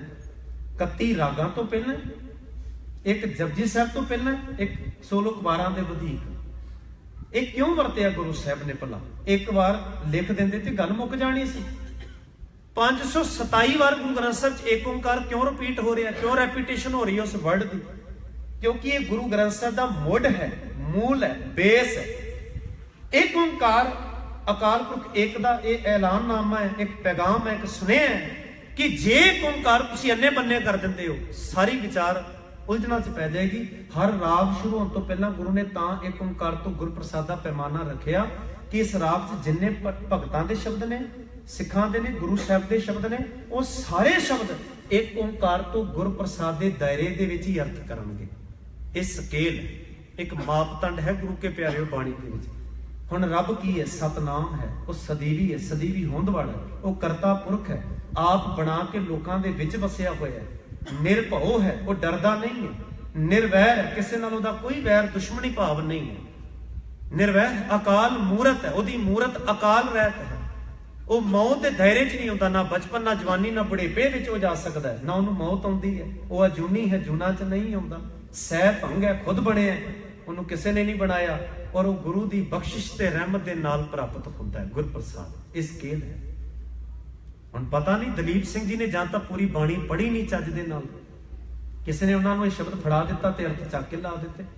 ਇਹ ਸਾਰਾ ਸ਼ਬਦ ਧਿਆਨ ਨਾਲ ਤੁਸੀਂ ਆਪ ਵੀ ਘਰ ਜਾ ਕੇ ਸਾਧ ਸੰਗਤ ਪੜ੍ਹ ਲਿਓ ਜੀ, ਟਾਈਮ ਨਹੀਂ ਦੇ ਇੱਕ ਇੱਕ ਦੇ ਅਰਥ ਕਰੀਏ। 1082 ਅੰਕ ਤੇ ਇਹ ਸ਼ਬਦ ਦਰਜ ਹੈ ਮਾਰੂ ਰਾਗ ਦੇ ਵਿੱਚ। ਹੁਣ ਉਸੇ ਤੋਂ ਥੋੜੇ ਜਿਹੇ ਅੱਗੇ ਜਾਓ, ਮਹਿਲਾ ਪੰਜਵਾਂ ਦਾ ਇੱਕ ਸ਼ਬਦ ਹੁੰਦਾ ਭੈਰੋ ਰਾਗ ਦਾ। ਹੁਣ ਇੱਥੇ ਜੇ ਕ੍ਰਿਸ਼ਨ ਦੀ ਉਪਮਾ ਗੁਰੂ ਅਰਜਨ ਸਾਹਿਬ ਕਰ ਰਹੇ ਨੇ, ਰਿਖੀਕੇਸ਼ ਉਹਨੂੰ ਸ਼ਬਦ ਵਰਤਿਆ ਗਿਆ, ਮਧੂਸੂਦਨ ਰਿਖੀਕੇਸ਼ ਧਰਣੀ ਤਰ ਆਖਿਆ ਗਿਆ, ਤੇ ਕੀ ਗੁਰੂ ਅਰਜਨ ਸਾਹਿਬ ਪਾਤਸ਼ਾਹ ਨੇ ਭੈਰੋ ਰਾਗ ਦੇ ਵਿੱਚ ਜਾ ਕੇ ਇਹ ਨਹੀਂ ਆਖਿਆ ਕਿ ਸਗਲੇ ਥੀਤ ਪਾਸ ਡਾਰ ਰਾਖੀ, ਅਸ਼ਟਮ ਥੀਤ ਗੋਬਿੰਦ ਜਨਮਾਸੀ, ਭਰਮ ਭੂਲੇ ਨਰ ਕਰਤ ਕਚਰਾਇਣ, ਜਨਮ ਮਰਨ ਤੇ ਰਹਿਤ ਨਰਾਇਣ। ਇਹ ਸਾਰੇ ਸ਼ਬਦ ਨੂੰ ਪੜ੍ਹ ਕੇ ਵੇਖੋ, ਇਹ ਗੁਰੂ ਗ੍ਰੰਥ ਸਾਹਿਬ ਦੇ 1136 ਅੰਕ ਤੇ ਸੁਭਾਏਮਾਨ ਹੈ। ਭਾਈ ਦਲੀਪ ਸਿੰਘ ਜੀ ਸੁਣ ਲਓ ਤੁਸੀਂ ਵੀ ਧਿਆਨ ਨਾਲ, 1136 ਅੰਕ ਤੇ ਪੜ੍ਹ ਲਓ ਜਾ ਕੇ ਗੁਰੂ ਅਰਜਨ ਸਾਹਿਬ ਪਾਤਸ਼ਾਹ ਦਾ ਸ਼ਬਦ। ਕ੍ਰਿਸ਼ਨ ਜੀ ਦੇ ਬਾਰੇ ਇੱਕ ਸਵਾਲ ਖੜਾ ਕੀਤਾ ਗੁਰੂ ਅਰਜਨ ਸਾਹਿਬ ਪਾਤਸ਼ਾਹ ਨੇ, ਹੈ ਕਿਸੇ ਕੋਲ ਜਵਾਬ ਇਹਦਾ? ਗੁਰੂ ਅਰਜਨ ਸਾਹਿਬ ਪਾਤਸ਼ਾਹ ਕਹਿੰਦੇ ਨੇ, ਤੁਸੀਂ ਕਹਿੰਦੇ ਹੋ ਕ੍ਰਿਸ਼ਨ ਭਗਵਾਨ, ਕ੍ਰਿਸ਼ਨ ਕਹੋ ਤੇ ਕੋਈ ਦਿੱਕਤ ਨਹੀਂ ਸਾਨੂੰ, ਰਾਜਾ ਕ੍ਰਿਸ਼ਨ ਕਹੋ, ਦੇਵ ਕ੍ਰਿਸ਼ਨ ਕਹੋ, ਕੋਈ ਪ੍ਰੋਬਲਮ ਨਹੀਂ ਸਾਨੂੰ।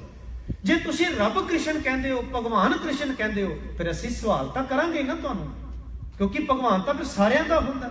ਬਾਣੀ ਵੀ ਆਖਦੀ ਹੈ ਭਗਵਾਨ ਕੋਈ ਇੱਕ ਬੰਦੇ ਦਾ ਥੋੜਾ। ਖੋਜਤ ਖੋਜਤ ਮੈਂ ਫਿਰਾਂ ਖੋਜੋ ਬਨਥਾਨ, ਅਛਲ ਅਛੇਦ ਅਭੇਦ ਪ੍ਰਭ ਐਸੇ ਭਗਵਾਨ। ਤਾਂ ਸਾਰਿਆਂ ਦੇ ਨੇ ਮਾਲਕ ਉਹ ਤਾਂ। ਮਾਨੂ ਕੀ ਟੇਕ ਬਿਰਥੀ ਸਭ ਜਾਣ ਦੇਵਨ ਕੋ ਇੱਕ ਹੈ ਭਗਵਾਨ। ਹੁਣ ਇੱਥੇ ਗੁਰੂ ਕਹਿੰਦੇ ਤੁਸੀਂ ਜਿਨ੍ਹਾਂ ਨੂੰ ਭਗਵਾਨ ਕਹਿੰਦੇ ਹੋ, ਮੇਰਾ ਸਿਰਫ ਸਵਾਲ ਇੰਨਾ ਹੈ ਤੁਹਾਡੇ ਅੱਗੇ। ਆਰੰਭ ਚ ਗੁਰੂ ਕਹਿੰਦੇ ਨੇ ਕਿ ਸਗਲ ਥੀਤ ਪਾਸ ਡਰ ਰਾਖੀ। ਤੁਸੀਂ ਕਹਿੰਦੇ ਹੋ ਕਿ ਸ਼੍ਰੀ ਕ੍ਰਿਸ਼ਨ ਭਗਵਾਨ ਜੀ ਨੇ ਅਸ਼ਟਮੀ ਦੇ ਦਿਨ ਅਵਤਾਰ ਕਿਉਂ ਧਾਰਿਆ? ਇਹ ਉਹਨਾਂ ਦਾ ਫਲਸਫਾ ਕਹਿੰਦਾ, ਗੁਰੂ ਗ੍ਰੰਥ ਸਾਹਿਬ ਨੇ ਸਵਾਲ ਖੜਾ ਕੀਤਾ। ਧਿਆਨ ਨਾਲ ਸੁਣਿਓ ਗੁਰੂ ਕੇ ਪਿਆਰਿਓ। ਅਸ਼ਟਮ ਥੀਤ ਗੋਬਿੰਦ ਜਨਮਾਸੀ। ਥੀਤ ਉਹਨਾਂ ਦੀਆਂ ਥਿੱਤਾਂ ਕਿਵੇਂ ਬਣਦੀਆਂ ਨੇ ਇਹ ਮੈਂ ਥੋੜਾ ਜਿਹਾ ਸਾਂਝਾ ਹੀ ਕਰ ਜਾਵਾਂ, ਕਿਉਂਕਿ ਉਹਨਾਂ ਦਾ ਇੱਕ ਕੈਲੰਡਰ ਹੈ ਜਿਹਨੂੰ ਉਹ ਚੰਦਰਮਾ ਦੇ ਅਕੋਰਡਿੰਗ ਚਲਾਉਂਦੇ ਨੇ। ਚੰਦਰਮਾ ਦੇ ਅਕੋਰਡਿੰਗ, ਉਸ ਚੰਦਰਮਾ ਦੇ ਅਕੋਰਡਿੰਗ ਬਣਾਈਆਂ ਹੋਈਆਂ ਥਿੱਤਾਂ ਦੇ ਵਿੱਚ ਉਹਨਾਂ ਦੇ ਜਿਹੜੇ ਦਿਨ ਸੈੱਟ ਕੀਤੇ ਜਾਂਦੇ ਨੇ, ਉਹਦੇ ਵਿੱਚ ਸਦੀ ਤੇ ਬੁੱਧੀ ਕੰਮ ਕਰਦੀ ਹੈ। ਧਿਆਨ ਦਿਓ, ਬੇਸਿਕ ਗੱਲ ਕਰ ਰਿਹਾ ਕਿਉਂਕਿ ਮੇਰਾ ਵਿਸ਼ਾ ਅੱਜ ਨਾਨਕਸ਼ਾਹੀ ਕੈਲੰਡਰ ਨਹੀਂ ਤੇ ਇਹਨੂੰ ਸਮਝਿਆ ਜਾਂਦਾ ਕਿ ਨਾਨਕਸ਼ਾਹੀ ਕੈਲੰਡਰ ਦੀ ਲੋੜ ਵੀ ਸਿੱਖਾਂ ਨੂੰ ਕੀ ਪੈ ਗਈ ਸੀ। ਉਹ ਸੂਰਜ ਦੇ ਅਕੋਰਡਿੰਗ, ਚੰਦਰਮਾ ਦੇ ਅਕੋਰਡਿੰਗ ਉਹਨਾਂ ਨੇ ਕੈਲੰਡਰ ਬਣਾਏ, ਥਿੱਤਾਂ ਵਾਰਾਂ ਬਣਾਈਆਂ, ਰੱਬ ਦੇ ਅਵਤਾਰ ਸੈੱਟ ਕੀਤੇ, ਤਰੀਕਾ ਨਿਸ਼ਚਿਤ ਕੀਤੀਆਂ, ਤੇ ਉਹਦੇ ਵਿੱਚ ਉਹਨਾਂ ਨੇ ਇੱਕ ਗੱਲ ਪਾਈ, ਥਿੱਤ ਐਵੇਂ ਬਣਦੀ ਹੈ ਚੰਦਰਮਾ ਦੇ ਮੁਤਾਬਕ। ਜਦੋਂ ਚੰਦਰਮਾ ਸਾਨੂੰ ਦਿਖਾਈ ਨਹੀਂ ਦਿੰਦਾ, ਘੋਰ ਰਾਤ ਹੁੰਦੀ ਹੈ, ਉਹਨੂੰ ਮੱਸਿਆ ਕਹਿੰਦੇ ਨੇ। ਇਹ ਕਿਹਾ ਜਾਂਦਾ ਸਰ, ਉਹਨੂੰ ਸੁਦੀ ਕਹਿੰਦੇ ਨੇ। ਸੁਦੀ ਚੰਦਰਮਾ ਜਦੋਂ ਬਿਲਕੁਲ ਘੋਰ ਰਾਤ ਹੁੰਦੀ ਹੈ, ਮੱਸਿਆ। ਮੱਸਿਆ ਤੋਂ ਪੂਰਨਮਾਸੀ ਦਾ ਜਿਹੜਾ ਸਫ਼ਰ ਹੈ 15 ਦਿਨ ਅਗਲੇ, ਉਹਨੂੰ ਵਧੀ ਕਹਿੰਦੇ ਨੇ। ਤੇ ਫਿਰ ਪੂਰਨਮਾਸੀ ਤੋਂ ਚੰਦਰ ਗੇੜਾ ਜਿਹੜਾ ਮੱਸਿਆ ਲਾਣਾ, ਉਹਨੂੰ ਫਿਰ ਸੁਦੀ ਕਹਿਣਾ। ਸੁਦੀ ਤੇ ਵਧੀਆਂ ਇਹਨਾਂ 'ਚ ਚੱਲਦੀਆਂ ਨੇ।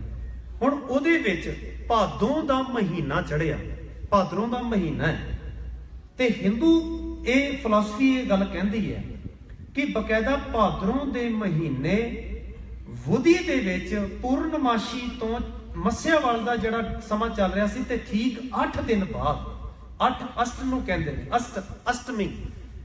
ਅਸ਼ਟਮੀ ਭਾਦੋਂ ਮਹੀਨੇ ਦੇ ਅਸ਼ਟਮ 8ਵੇਂ ਦਿਨ ਜਾ ਕੇ ਭਗਵਾਨ ਜੀ ਨੇ ਧਰਤੀ ਤੇ ਜਨਮ ਲਿਆ ਸੀ। ਹੁਣ ਇਸ ਤਰ੍ਹਾਂ ਬੜੇ ਭਗਵਾਨ ਉਸ ਮਹੀਨੇ 'ਚ ਹੀ ਆਏ ਨੇ। ਹੁਣ ਗੁਰੂ ਸਾਹਿਬ ਇੱਕ ਗੱਲ ਪੁੱਛਦੇ ਨੇ, ਕਹਿੰਦੇ ਤੁਹਾਨੂੰ ਇਹ ਗੱਲ ਕਿਵੇਂ ਪਤਾ ਲੱਗੀ? ਤੁਸੀਂ ਇਹ ਅੰਦਾਜ਼ਾ ਕਿਵੇਂ ਲਾਇਆ? ਹੁਣ ਪਿਤਾ ਦਾ ਜਨਮ, ਸਾਧ ਸੰਗਤ ਬੋਲੋ ਜੀ, ਕੱਲੇ ਮੈਨੂੰ ਨਾ ਫਸਾ ਦਿਓ। ਪਿਤਾ ਦਾ ਜਨਮ ਕਿ ਜਾਣੇ, ਬਾਣੀ ਵੀ ਕਹਿੰਦੀ ਹੈ ਨਾ ਬਈ ਪਿਤਾ ਦਾ ਜਨਮ ਪੁੱਤਰ ਨੂੰ ਕਿਵੇਂ ਪਤਾ ਲੱਗ ਗਿਆ? ਇਹ ਤਾਂ ਸਮਾਜ ਦੱਸਦਾ ਨਾ ਬੇਟਾ ਤੇਰਾ ਪਿਤਾ। ਬੱਚੇ ਨੇ ਥੋੜਾ ਵੇਖਿਆ ਮੇਰੇ ਪਿਤਾ ਦਾ ਜਨਮ ਫਲਾਣੀ ਜਗ੍ਹਾ ਤੇ ਹੋਇਆ, ਮੈਂ ਅੱਖੀਂ ਵੇਖਿਆ ਐਵੇਂ ਜਨਮ ਹੋਇਆ। ਬੱਚੇ ਨੂੰ ਕੀ ਪਤਾ ਹੁੰਦਾ? ਅਸੀਂ ਰੱਬ ਬਾਰੇ ਕਿਵੇਂ ਡਿਕਲੇਅਰ ਕਰ ਸਕਦੇ ਹਾਂ ਜੀ ਫਲਾਣੀ ਤਰੀਕ, ਫਲਾਣੇ ਸਮੇਂ, ਫਲਾਣੀ ਜਗ੍ਹਾ ਜਨਮ ਰੱਬ ਦਾ ਹੋਇਆ? ਹੁਣ ਜਪਜੀ ਕੀ ਕਹਿ ਰਹੀ ਹੈ? ਧਿਆਨ ਨਾਲ ਸਾਰੇ ਪੜਿਓ। ਉੱਥੇ ਗੁਰੂ ਸਾਹਿਬ ਸਵਾਲ ਖੜਾ ਕਰਦੇ, ਕਹਿੰਦੇ ਨੇ ਕਵਣ ਸੋ ਵੇਲਾ ਵਖਤ ਕਵਣ, ਕਵਣ ਥਿਤ ਕਵਣ ਵਾਰ, ਕਵਣ ਸੇ ਰੁੱਤੀ ਮਹਾ ਕਵਣ ਜਿਤ ਹੋਆ ਆਕਾਰ, ਵੇਲ ਨਾ ਪਾਈਆ ਪੰਡਤੀ ਜੇ ਹੋਵੇ ਲੇਖ ਪੁਰਾਣ, ਵਕਤ ਨਾ ਪਾਇਓ ਕਾਦੀਆਂ ਜੇ ਲਿਖਣ ਲੇਖ ਪੁਰਾਣ, ਥਿਤ ਵਾਰ ਨਾ ਜੋਗੀ ਜਾਣੈ ਰੁੱਤ ਮਹਾ ਨਾ ਕੋਈ, ਜਾ ਕਰਤਾ ਸਿਰਤੀ ਕੋ ਸਾਜੇ ਆਪੇ ਜਾਣੈ। ਅਜੇ ਤੇ ਤੁਸੀਂ ਆਕਾਰ ਬਾਰੇ ਅੰਦਾਜ਼ੇ ਗਲਤ ਲਾ ਰਹੇ ਹੋ, ਤੇ ਬਣਾਉਣ ਵਾਲੇ ਬਾਰੇ ਤੁਹਾਡਾ ਕੀ ਖਿਆਲ ਰਹਿਣਾ? ਅਜੇ ਤੇ ਆਕਾਰ ਬਾਰੇ ਤੁਸੀਂ ਕਨਫਿਊਜ਼ ਹੋ ਕਿਵੇਂ ਪੈਦਾ ਹੋਇਆ ਹੋਏਗਾ, ਤੇ ਬਣਾਉਣ ਵਾਲਾ ਹੁਕਮੀ ਦੇ ਅੰਦਾਜ਼ੇ ਕਿਵੇਂ ਲਾ ਰਹੇ ਹੋ? ਤੇ ਗੁਰੂ ਅਰਜਨ ਸਾਹਿਬ ਕਹਿੰਦੇ ਸਗਲ ਥੀਤ ਪਾਸ ਡਰ ਰਾਖੀ। ਰੱਬ ਨੇ ਸਾਰੀਆਂ ਤਰੀਕਾਂ ਪਾਸੇ ਰੱਖਦੀਆਂ ਪੈਦਾ ਹੋਣ ਲੱਗੇ। ਹੁਣ ਧਿਆਨ ਦਿਓ, ਜਦੋਂ ਭਗਵਾਨ ਧਰਤੀ ਤੇ ਜਨਮ ਲੈ ਰਿਹਾ ਹੋਏਗਾ ਉਦੋਂ ਥਿੱਤਾਂ ਹੋਣਗੀਆਂ ਸਾਧ ਸੰਗਤ। ਬਾਣੀ ਤਾਂ ਕਹਿੰਦੀ ਉਦੋਂ ਕੁਝ ਵੀ ਨਹੀਂ ਸੀ। ਅਰਬਦ ਨਰਬਦ ਧੁੰਦੂਕਾਰਾ ਧਰਨ ਨਾ ਗਗਨ ਹੁਕਮ ਪਾਰਾ, ਨਾ ਦਿਨ ਰਹਿਣ ਚੰਦ ਨਾ ਸੂਰਜ। ਜਦੋਂ ਚੰਦ ਸੂਰਮਾ ਹੀ ਨਹੀਂ ਤੇ ਅਸ਼ਟਮੀ ਕਿੱਥੋਂ ਆ ਗਈ? ਫਿਰ ਭਾਦੋਂ ਮਹੀਨਾ ਕਿਵੇਂ ਚੜ ਗਿਆ ਰੱਬ ਤੋਂ ਪਹਿਲਾਂ? ਅਸ਼ਟਮੀ 8ਵਾਂ ਦਿਨ ਕਿਵੇਂ ਆ ਗਿਆ? ਸਵਾਲ ਨੇ ਨਾ ਸਾਧ ਸੰਗਤ ਆਪਣੇ ਆਪ ਦੇ ਵਿੱਚ। ਹੁਣ ਲੋਕ ਇਹਨੂੰ ਜੋ ਮਰਜ਼ੀ ਕਹਿਣ ਕਿ ਇਹ ਫਲਾਣਿਆਂ ਤੇ ਕੰਟਰੋਵਰਸੀ ਛੇੜਦੇ ਨੇ, ਇਉਂ ਕਰਦੇ ਨੇ। ਵੈਸੇ ਤੇ ਅਸੀਂ ਇਹ ਸ਼ਬਦ ਸੌਖੇ ਲੈਂਦੇ ਵੀ ਨਹੀਂ ਛੇਤੀ, ਪਰ ਜੇ ਛੇੜਦੇ ਹੋ ਤਾਂ ਸੁਣ ਤਾਂ ਲਓ। ਫਿਰ ਗੁਰੂ ਅਰਜਨ ਸਾਹਿਬ ਕਹਿੰਦੇ ਸਾਰੀਆਂ ਤਰੀਕਾਂ ਆਪਣੇ ਪਾਸੇ ਕਰਤੀਆਂ, ਸਗਲ ਥੀਤ ਪਾਸ ਡਰ ਰਾਖੀ, ਅਸ਼ਟਮ ਥੀਤ ਗੋਬਿੰਦ ਜਨਮਾਸੀ। ਤੁਸੀਂ ਜਿਹਨੂੰ ਗੋਬਿੰਦ ਕਹਿੰਦੇ ਹੋ, ਕ੍ਰਿਸ਼ਨ ਭਗਵਾਨ ਕਹਿੰਦੇ ਹੋ, ਉਹ ਇਸੇ ਦਿਨ ਉਹਨੇ ਜਨਮ ਲੈਣਾ ਸੀ, ਇਹ ਤਰੀਕ ਦੀ ਉਹਨੇ ਚੋਇਸ ਕੀਤੀ। ਪਰਮ ਭੁੱਲੇ ਨਰ ਕਰਤ ਕਚਰਾਇਣ, ਕਚਰਾਇਣ ਦਾ ਅਰਥ ਹੈ ਕੱਚੀਆਂ ਗੱਲਾਂ ਨਾ ਕਰੋ ਰੱਬ ਬਾਰੇ। ਆ ਜੇ ਗੁਰੂ ਅਰਜਨ ਸਾਹਿਬ ਪਾਤਸ਼ਾਹ ਦਾ ਫਰਮਾਨ। ਕੱਲੇ ਮਾਰੂ ਰਾਗ ਦੇ ਸ਼ਬਦ ਚੋਂ ਗੁੰਮਰਾਹ ਨਾ ਕਰੋ ਲੋਕਾਂ ਨੂੰ ਇਹ ਸ਼ਬਦ ਲੈ ਕੇ। ਆਹ ਸ਼ਬਦ ਨੂੰ ਸਮਝੋ, ਕਿਉਂਕਿ ਗੁਰੂ ਗ੍ਰੰਥ ਸਾਹਿਬ ਦੀ ਬਾਣੀ ਦੀ ਵਿਲੱਖਣਤਾ ਹੈ। ਅਕਾਲ ਪੁਰਖ ਵਾਹਿਗੁਰੂ ਇੰਨਾ ਮਹਾਨ ਗੁਰੂ ਗ੍ਰੰਥ ਸਾਹਿਬ ਦੱਸਦੇ ਨੇ, ਗੁਰੂ ਕਹਿੰਦੇ ਨੇ ਉਹਦੇ ਤੋਂ ਬਾਹਰ ਕੁਝ ਵੀ ਨਹੀਂ ਹੈ, ਕੁਝ ਵੀ ਨਹੀਂ। ਜੇ ਤੁਸੀਂ ਇਹ ਵੀ ਮੰਨਦੇ ਹੋ ਨਾ ਕਿ ਕੋਈ ਸ਼ਿਵ ਹੋਇਆ, ਬ੍ਰਹਮਾ ਹੋਇਆ, ਵਿਸ਼ਨੂੰ ਹੋਇਆ, ਤੇ ਗੁਰੂ ਕਹਿੰਦੇ ਨੇ ਅਕਾਲ ਪੁਰਖ ਵਾਹਿਗੁਰੂ ਨੂੰ ਸੰਬੋਧਿਤ ਕਰਕੇ ਕਹਿੰਦੇ ਨੇ ਮੇਰਾ ਵਾਹਿਗੁਰੂ ਹੀ ਸ਼ਿਵ ਹੈ, ਮੇਰਾ ਵਾਹਿਗੁਰੂ ਹੀ ਬ੍ਰਹਮਾ ਹੈ, ਮੇਰਾ ਵਾਹਿਗੁਰੂ ਹੀ ਗੋਰਖ ਹੈ। ਉਹ ਤੋਂ ਥੱਲੇ ਮੈਂ ਕਿਸੇ ਨੂੰ ਨਹੀਂ ਏਦਾਂ ਰੱਬ ਮੰਨ ਸਕਦਾ। ਤੁਸੀਂ ਪੜ੍ਹਦੇ ਹੋ ਨਾ, ਗੁਰ ਈਸ਼ਨ, ਗੁਰ ਗੋਰਖ ਬ੍ਰਹਮਾ, ਗੁਰ ਪਾਰਵਤੀ ਮਾਈ। हे ਮਾਲਕ ਤੂੰ ਹੀ ਮੇਰੇ ਲਈ ਗੋਰਖ ਹੈ, ਗੋਰਖਨਾਥ, ਤੂੰ ਹੀ ਮੇਰੇ ਲਈ ਬ੍ਰਹਮਾ ਹੈ, ਤੂੰ ਹੀ ਮੇਰੇ ਲਈ ਸ਼ਿਵ ਹੈ, ਤੂੰ ਹੀ ਮੇਰੇ ਲਈ ਪਾਰਵਤੀ ਮਾਈ ਹੈ। ਮੈਂ ਹੋਰ ਕਿਸੇ ਨੂੰ ਨਹੀਂ ਜਾਣਦਾ, ਮੈਂ ਕਿਸੇ ਨੂੰ ਨਹੀਂ ਜਾਣਦਾ। ਨਾਮਦੇਵ ਸਾਹਿਬ ਨੇ ਤੇ ਡਿਕਲੇਅਰ ਕਰ ਦਿੱਤਾ, ਹਉ ਤੋ ਏਕ ਰਮਈਆ ਲੈ ਹੋ। ਮੈਂ ਤੇ ਇੱਕ ਰੱਬ ਦੀ ਗੱਲ ਕਰਦਾ, ਆਨ ਦੇਵ ਬਦਲੈ ਬੰਦੇ ਹੋ। ਆ ਸਾਰੇ ਦੇਵਤੇ ਚੱਕ ਕੇ ਲੈ ਜਾਓ, ਮੈਂ ਤੇ ਇੱਕ ਹੀ ਰੱਬ ਲਈ ਬਹੁਤ ਹਾਂ, ਮੈਨੂੰ ਨਹੀਂ ਚਾਹੀਦੇ ਬਾਕੀ ਦੇ। ਤੁਸੀਂ ਬਣਾਉਂਦੇ ਆ ਵੀ ਰੱਬ, ਉਹ ਵੀ ਰੱਬ, ਉਹ ਵੀ ਰੱਬ, ਰੱਬ ਇੰਨੇ ਥੋੜਾ ਚਾਹੀਦੇ ਹੁੰਦੇ ਨੇ। ਰਾਜੇ ਠੀਕ ਹੈ ਦੁਨੀਆ 'ਚ ਬੇਓੜਕ ਹੋਣਗੇ, ਰੱਬ ਤੇ ਇੱਕੋ ਹੀ ਹੈ ਨਾ, ਸਾਰਿਆਂ ਨੂੰ ਪੈਦਾ ਕਰਨ ਵਾਲਾ। ਗੁਰੂ ਗ੍ਰੰਥ ਸਾਹਿਬ ਦੀ ਬਾਣੀ ਨੇ ਵੇਖੋ ਇਹ ਹਰੇਕ ਥਾਂ ਆਖਿਆ। ਇਹ ਕਹਿੰਦੇ ਨੇ ਜੀ ਇੱਥੇ ਗੋਪੀ ਕਿਹਨੂੰ ਆਖਿਆ, ਕਾਨਾ ਕਿਹਨੂੰ ਆਖਿਆ। ਗੁਰੂ ਗ੍ਰੰਥ ਸਾਹਿਬ ਦੀ ਬਾਣੀ ਤੇ ਇਹ ਵੀ ਕਹਿੰਦੀ ਹੈ ਬਾਬਾ ਗੋਰਖ ਜਾਗਤ ਹੈ। ਸ਼ਬਦ ਸੁਣਿਓ ਗੁਰੂ ਨਾਨਕ ਸਾਹਿਬ, ਬਾਬਾ ਗੋਰਖ ਜਾਗੈ। ਗੋਰਖਾਂ ਦੇ ਨਾਲ ਗੱਲ ਹੋ ਰਹੀ, ਗੋਰਖ ਨਾਥ ਜੋਗੀਆਂ ਦਾ ਲੀਡਰ, ਮੁਖੀ, ਰੱਬ। ਗੁਰੂ ਕਹਿੰਦੇ ਮੈਂ ਵੀ ਗੋਰਖ ਨੂੰ ਮੰਨਦਾ, ਪਰ ਤੁਹਾਡੇ ਵਾਲਿਆਂ ਨੂੰ ਨਹੀਂ, ਉਹ ਤਾਂ ਚਲਾ ਗਿਆ ਜੇ ਆ ਕੇ। ਮੇਰਾ ਜਿਹੜਾ ਗੋਰਖ ਹੈ ਉਹ ਤੇ ਜਾਗੈ, ਜਾਗੇ ਦਾ ਅਰਥ ਹੈ ਜਿਉਂਦਾ ਹੈ, ਹੈਗਾ ਜੇ ਇੱਥੇ। ਬਾਬਾ ਗੋਰਖ ਜਾਗੈ, ਸੋ ਗੋਰਖ ਜਿਨ ਗੋਏ ਉਠਾਲੇ, ਜਿਹਨੇ ਸਾਰੀ ਦੁਨੀਆ ਦਾ ਭਾਰ ਚੁੱਕਿਆ ਹੈ, ਮੇਰਾ ਤੇ ਗੋਰਖ ਹੋ ਹੈ। ਹੁਣ ਕੀ ਕਹੋਗੇ, ਗੁਰੂ ਨਾਨਕ ਸਾਹਿਬ ਗੋਰਖਨਾਥ ਦੇ ਵੀ ਚੇਲੇ ਸਨ। ਕੋਈ ਇਹਦੀ ਪੰਕਤੀ ਦਾ ਅਰਥ ਲੈ ਕੇ ਇਹ ਕਹੇਗਾ ਗੁਰੂ ਸਾਹਿਬ ਜੋਗੀ ਵੀ ਸਨ, ਏਦਾਂ ਨਹੀਂ। ਗੁਰੂ ਤਾਂ ਬਾਣੀ 'ਚ ਕਹਿੰਦੇ ਨੇ ਆਪੇ ਪੱਟੀ ਕਲਮ ਆਪ ਉਪਰ ਲੇਖ ਵੀ ਤੂੰ। ਸਤਿਗੁਰੂ ਤੁਸੀਂ ਆਪੇ ਪੱਟੀ ਹੋ, ਆਪੀ ਕਲਮ ਹੋ, ਲੇਖ ਉੱਤੇ ਜਿਹੜਾ ਉਹ ਵੀ ਤੂੰ ਆਪ ਹੀ ਹੈ।